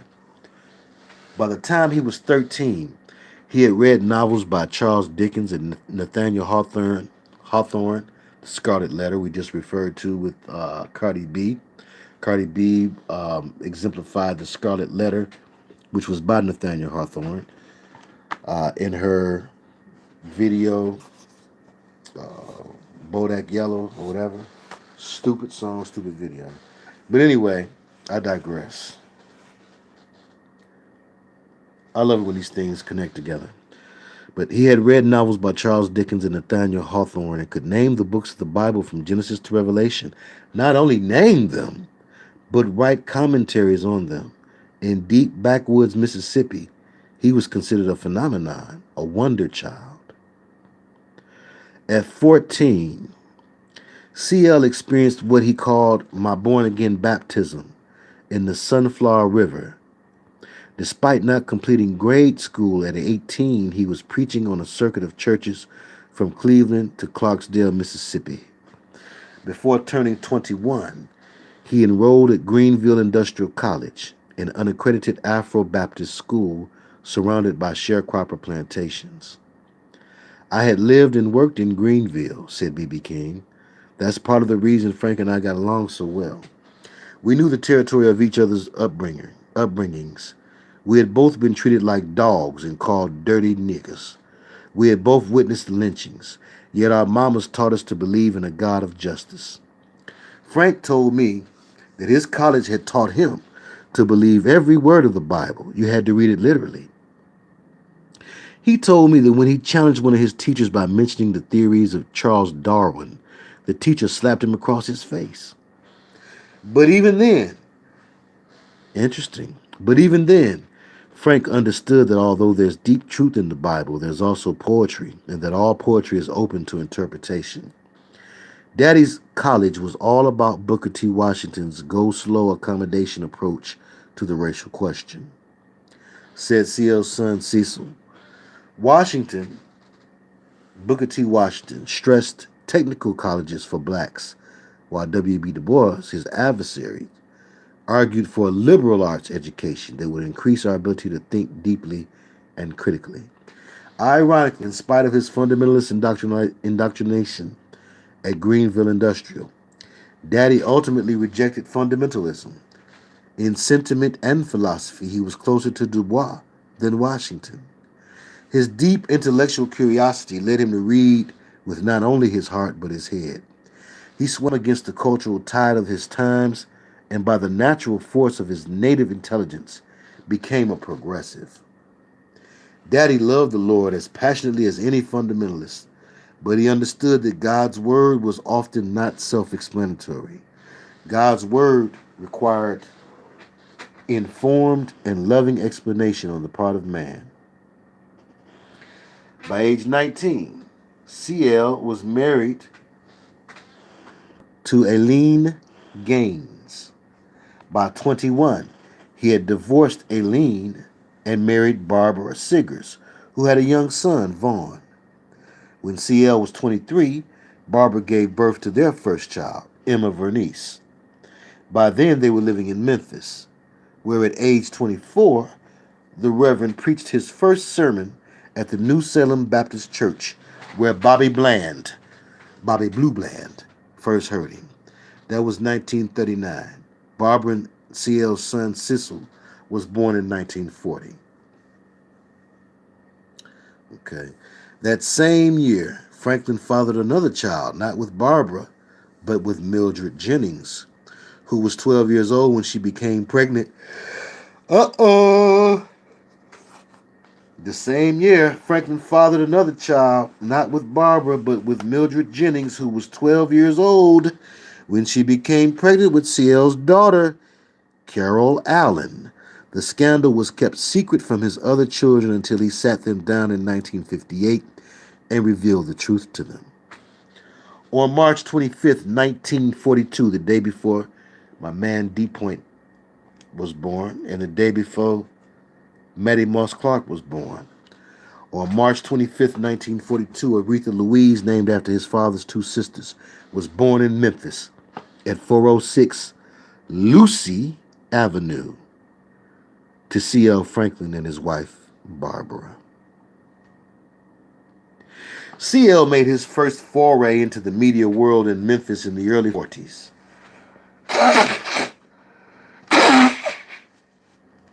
Please excuse me. He hosted his own radio TV show, The Shadow of the Cross, whose mission, according to C.L., was to offer hymns of inspiration, messages to unify the Negroes of the Mid-South, to assuage racial animus, and acquaint white listeners with the Negro's loyalty and accomplishments. It was in Memphis where he began crafting his most famous sermon, The Eagle Stirreth the Nest.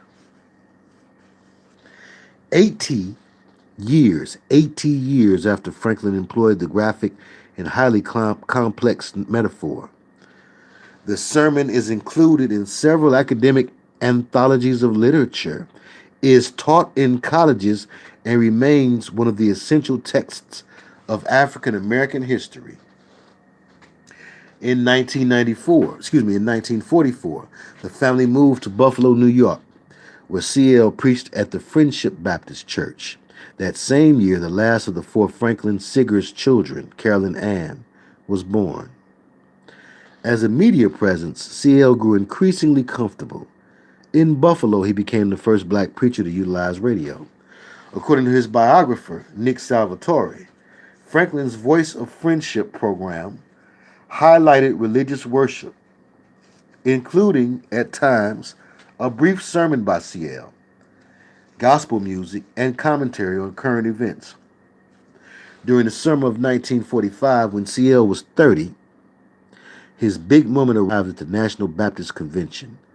The Michigan Chronicle reported that his thunderous sermon, taken from 2 Corinthians 5, verses 1 through 2, almost paralyzed the convention with logic and history and thought.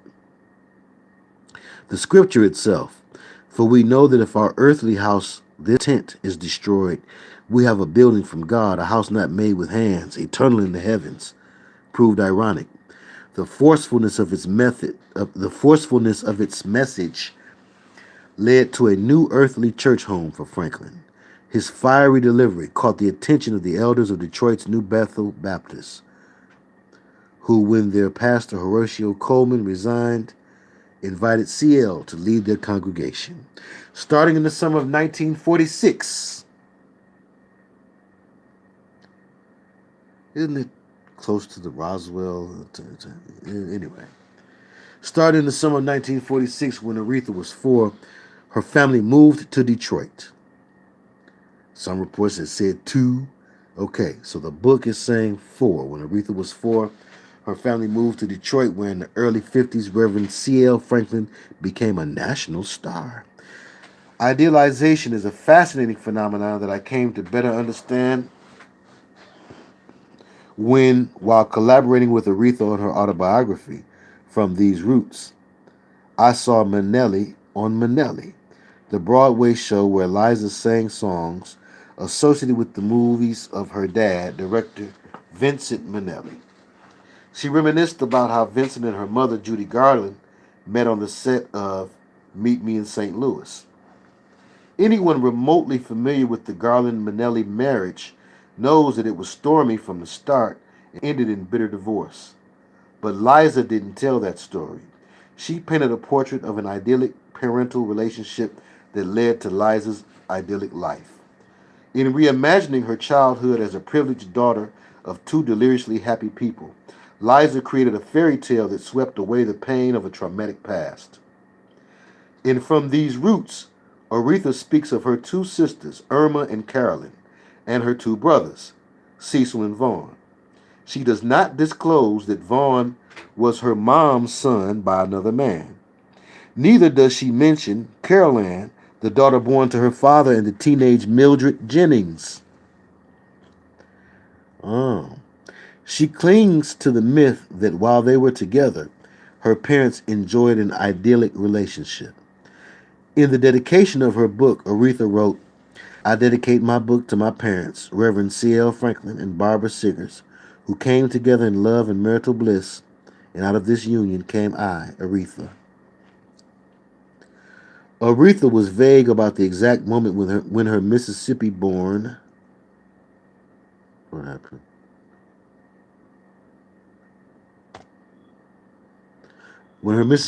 mother took her son Vaughn and left her husband and 4 other children to move back to Buffalo in 1948. Big sister Irma, 10 years old at the time, remembered the event well. "We were devastated," she said.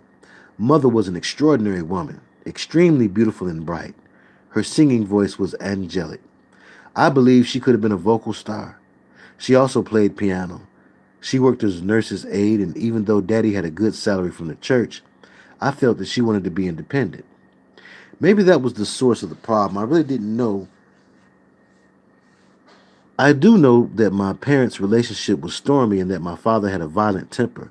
I never saw him strike her, but we were all very conscious of not inciting Daddy's wrath. I'd also be lying if I didn't admit that we certainly knew about my father's reputation as a ladies' man. We saw how women in the church literally threw themselves at him. After I became older, I saw for myself that he availed himself of many of those women. That didn't make us love him any less. That's just who he was. Mother moving to Buffalo might have been her idea or his, I'm not sure. She may well have been afraid of him, or she may have grown tired of sharing him with other ladies.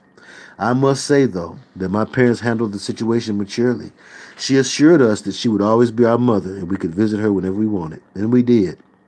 Buffalo was only 200 miles from Detroit, and we went to see Mother all the time. In discussing her mother, Aretha railed against the notion that Barbara had in fact abandoned her family. She called that rumor a vicious lie. In discussing her mom, she remembered the woman as loving and caring in every way. In Aretha's view, her mother would be the last person in the world to desert her children. And yet the myth of Barbara Siggers' desertion,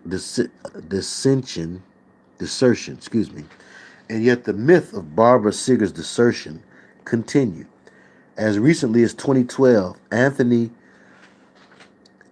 Halbert, a prominent scholar of gospel music, wrote in his otherwise brilliant The Fan Who Knew Too Much,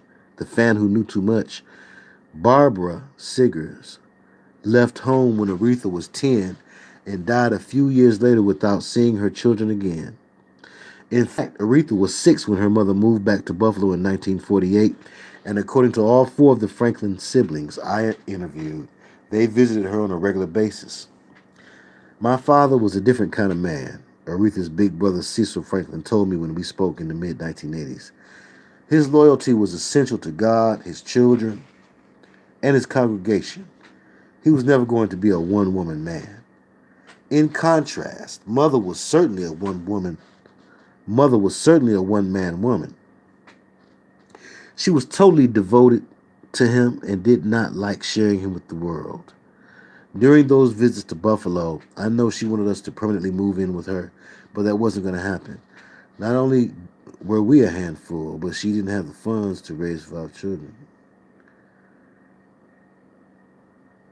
Dad did.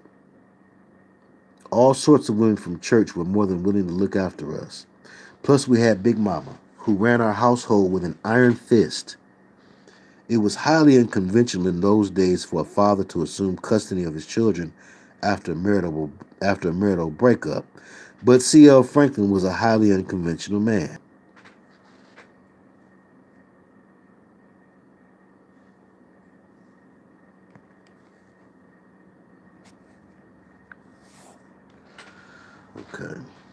Looking back at the whole situation, said Carolyn Franklin, Aretha's baby sister, I think Mother's move impacted Aretha more than anyone. At that time, I was barely 4 and less conscious of what was happening. Aretha was a severely shy and withdrawn child who was especially close to her mother, Irma. Who was especially close to her mother. Irma, Cecil, and I were much more daring and independent. Aretha and I shared a room, and after Mother left, I saw her cry her eyes out for days at a time. I remember comforting her, my big sister, by telling her how much fun it would be to visit Buffalo. Days before those trips to see Mother, Aretha would have her little bag packed and be ready to go. The highlight of the visits would be the toy nurse's kit Mother gave us. Aretha had specific memories about modeling herself after a nurse's aide like her mother. She spoke about how her mom instructed her to care for patients and how she joyfully went to Buffalo General Hospital to watch her mother work. She remembered her mother as a faultlessly patient woman who neither scolded nor said a bad word about anyone, including the Reverend C.L. Franklin. In short, she saw her mother as a saint.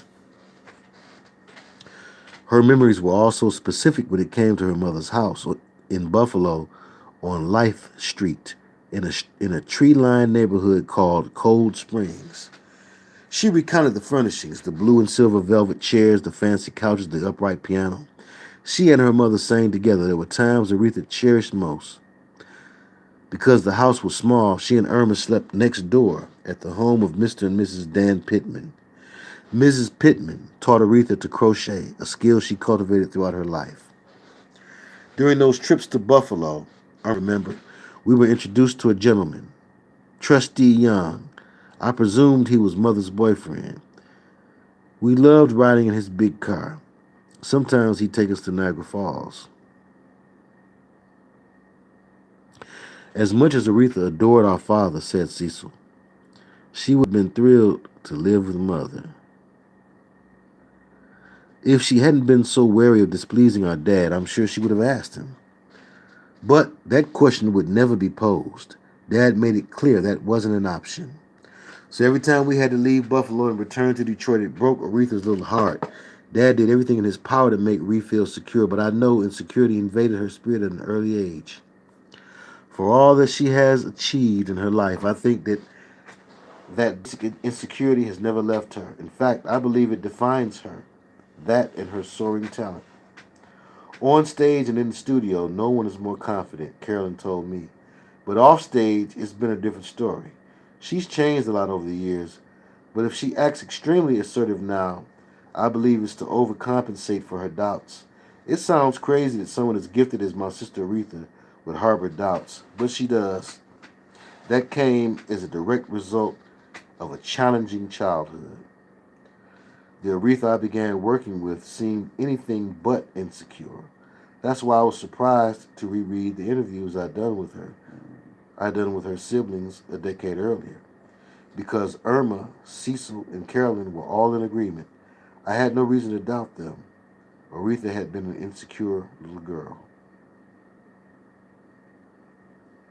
Ruth Bowen, her booking agent, helped me understand. I've known Aretha ever since she was a little girl, she told me. I met her through her daddy, whom I called Frank. Frank was great friends with Dinah Washington. My first major client, Dinah, was not only her father's girlfriend,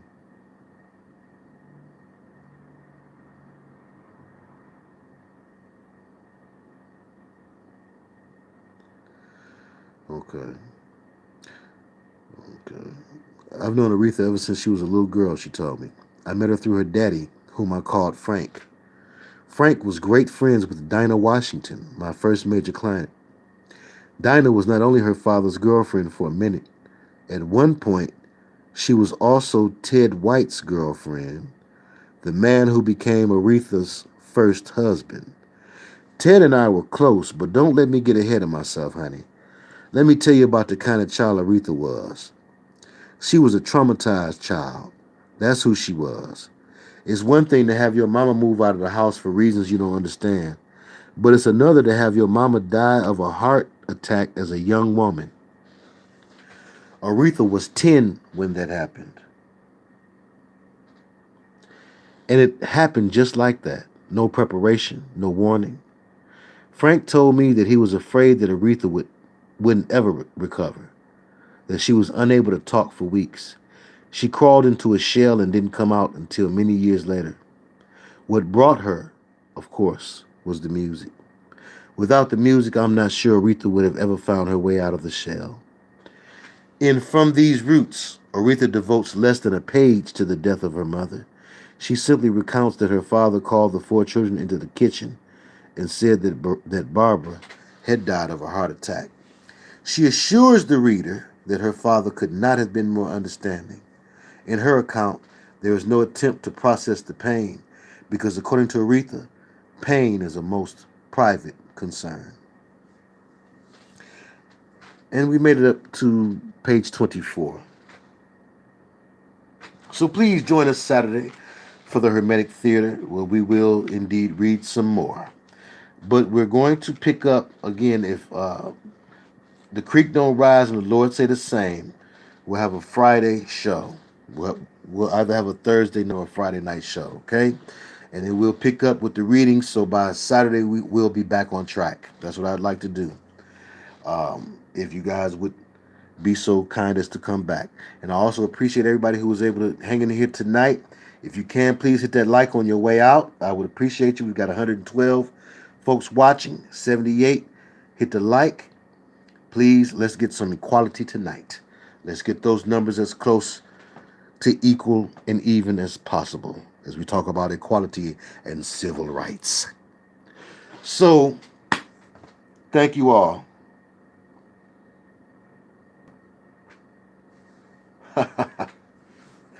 I fell out. I was reading, and I don't know what happened. I started dreaming and thinking about White Castles or something.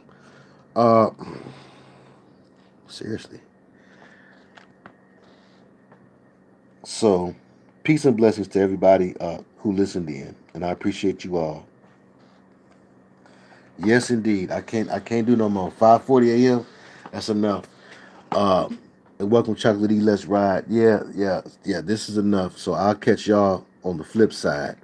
I done fell asleep twice during that reading. So y'all come back now. You're here, and I appreciate you all. Amen. I'm starving too, Big Sister V. So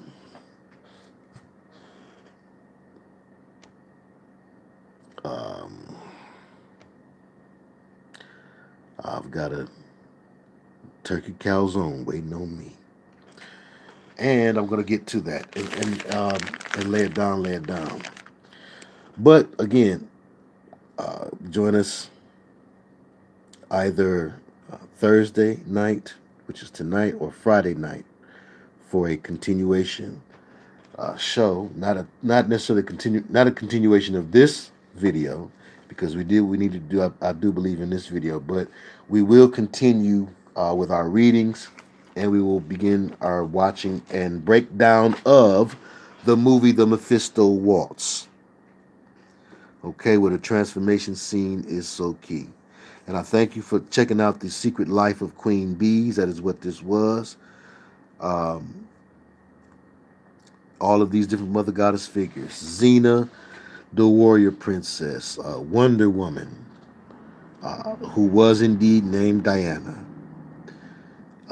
This is a direct reference to the Roman goddess, this Roman Queen Mother Goddess. The Isis TV show. Some of y'all recall the Isis TV show. It was also the same deal going on. This Queen Mother Goddess worship, and they were trying to sneak it in to children.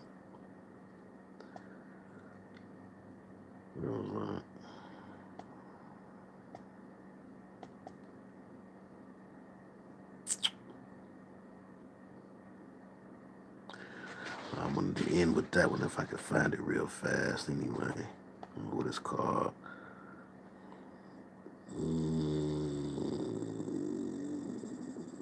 Electric Woman and Diner Girl. That would also be the same thing.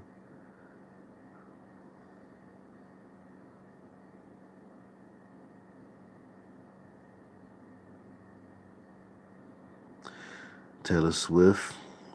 She also represents it. She attempts to try to get in that running. It's not likely that she's going to be made that queen. That queen has to have a talent. She has to be talented also. And her talent has to be enchanting, along with her beauty being enchanting. Beyonce as the mother goddess, which we saw her as pregnant Oshun, a fertility goddess. Mother goddesses are always fertility. Beyonce as mother goddess. Again, you have the sun god or the fire god, which is Aries, the first sign. Right behind that, you have the moon goddess, which would be Taurus. And then right after Taurus, what happens when the father and when the daddy bear and the mommy bear get together? Gemini is born, the two twin baby bears. What did Beyonce have? So again, this is further proof this Queen Mother Goddess thing is what is running the music business behind closed doors. Otis Redding's Respect was Aretha's biggest hit, though not her song, not written for her, but somebody else who knew about the songwriter's secret and the importance of the occult, and in weaving the occult in and through these things. Somebody else picked that song for her so it would have hermetic double meaning and significance. It had to happen that way. It couldn't happen no other way. Ironically, February 16th, Mayor Kavanaugh had first announced, that's the old mayor of Detroit from back in the days, but Mayor Kavanaugh had first announced it as Aretha Franklin Day, February 16th. She dies on, or is announced dead or pronounced dead on August 16th. I thought that was interesting too. And yes, look at Secret Life of the Bees. I call it Secret Life of the Queen Bees. You'll find the symbolism all through that, even down to the first character or the main character, the little white girl name is Lilith. And again, a Queen Mother Goddess. Lilith is a reflection of one of the personalities or personas of the Queen Mother Goddess, because in reality, the Queen Mother Goddess is a killer too, like Lilith is a killer of infant babies and works against marriages like Asmodeus. But Lilith, or rather Lily is the name of the little girl. Rosaline is Jennifer Hudson's character's name. The honey jars that they're using to bottle up the honey have this black Madonna and child on them. They worship this black Madonna with a crescent moon around her waist or something. So, and the one of the characters, the one who commits suicide in that movie, when she's cooking for young Lilith and Jennifer Hudson's character Rosaline, May sings, "The streets of heaven are gold and sunny, but I'll stick to my plot and my harvest of honey." Meaning that I would rather harvest this honey than go to heaven. And these women who are contracted and who run for this Queen Mother Goddess spot, they also feel like they would much rather have their material things than go to heaven. They would much rather have the sweet life than go to heaven. They would much rather have the power over their honey, or the power to use their honey as influence. They'd much rather have that than to go to heaven, and that's what that's symbolic of. So I thank you all again who was able to listen and check us out again tonight. And I hope that the teaching from Joel was good for you and that you find it to be all right.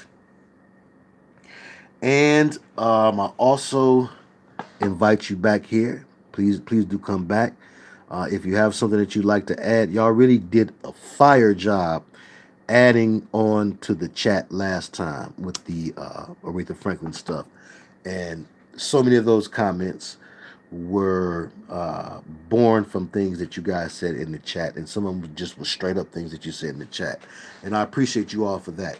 And if you are interested in sowing a seed into this ministry, if you feel like that it's feeding you, if you feel so fed and you feel so led, please do cast your bread upon the waters and sow by way of PayPal. If you'd like some other way or means, or if you just like to send an email or a prayer request, you can do so. You correspond with me through brothermintheo@gmail.com. Do not send a correspondence to this, a temple of the true Yahshua at yahoo.com. This is only for PayPal use, for the PayPal address. This information will also be in the description of this video. And again, I thank you all. We're going to, we'll leave in song, I suppose, since we are well covered in prayer from our first video. And I already prayed the good night prayers and things of that nature. I do just ask in the authority of the name of the Lord Jesus Christ in the power of his name, the Father would just please bind his favor to us all in Jesus' name, and that he would bind Proverbs 3 and 4 and Psalm 4 and 8 sweet sleep to us in Jesus' name as we lay down to rest.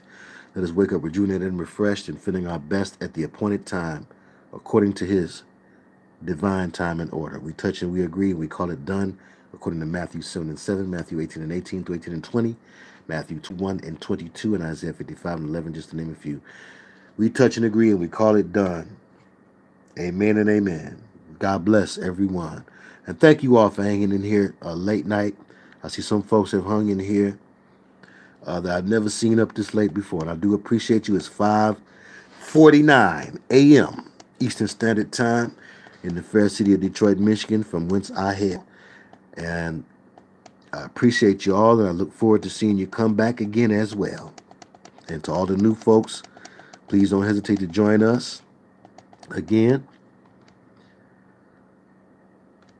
And you can get cemented in to a new group of family and friends in Christ. And we welcome you all.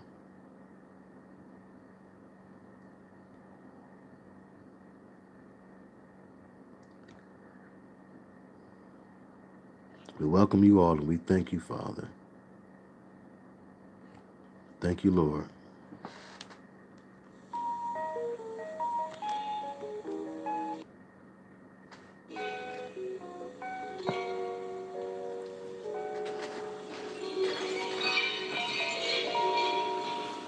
Oh, yeah. Oh, yeah, one thing. Oh, yeah, I forgot. I said I was going to show y'all this real quick while it's queued up. Sure, why not? Here it is. I just found it. Queen MotherGoddess should end like this.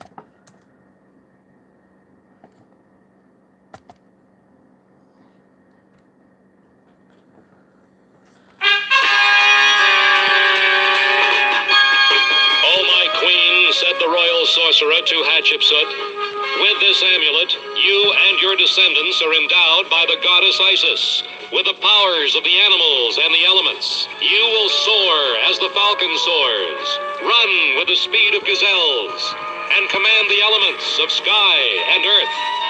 3,000 years later, a young science teacher dug up this lost treasure and found she was heir to the secrets of Isis. And so, unknown to even her closest friends, Rick Mason and Rennie Carroll, Rick Mason. She became a dual person. Andrea Thomas, teacher. Wait a minute, you didn't hear that. She became a dual person.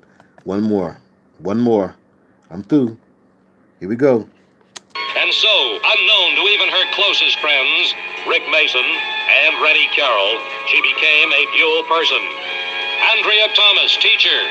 Almighty Isis. And Isis, dedicated foe of evil, defender of the weak, champion of truth and justice.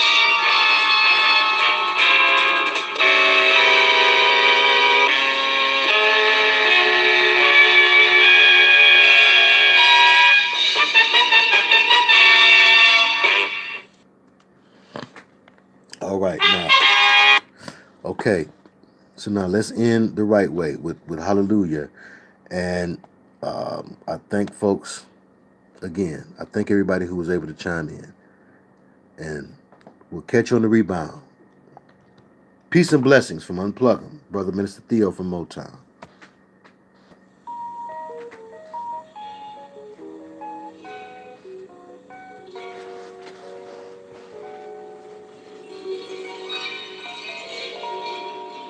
Ready, Carol didn't look too ready. All right, y'all, goodbye. I'm about to step away.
wanna walk with Jesus. I wanna walk with Jesus. I wanna walk with Jesus. But I've got to crawl before I walk. I've got to crawl before I walk.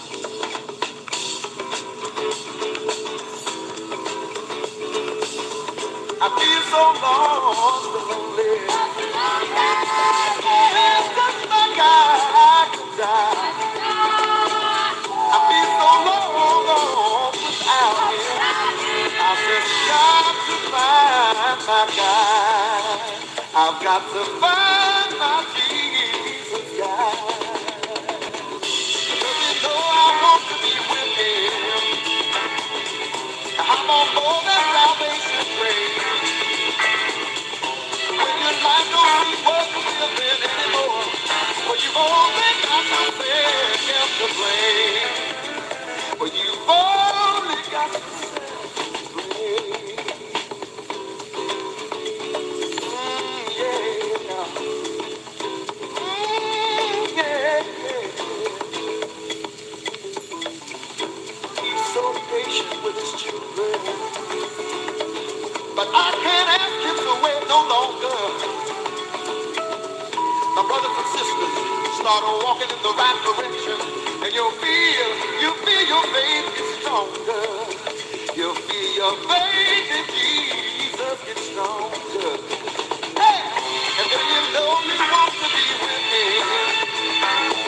When you hop on board that salvation train, and when your life don't seem worth living anymore, but you've only got yourself to blame. Well, you've only got yourself to blame. Broad is the road, and narrow's the gate. You know few's gonna make it through.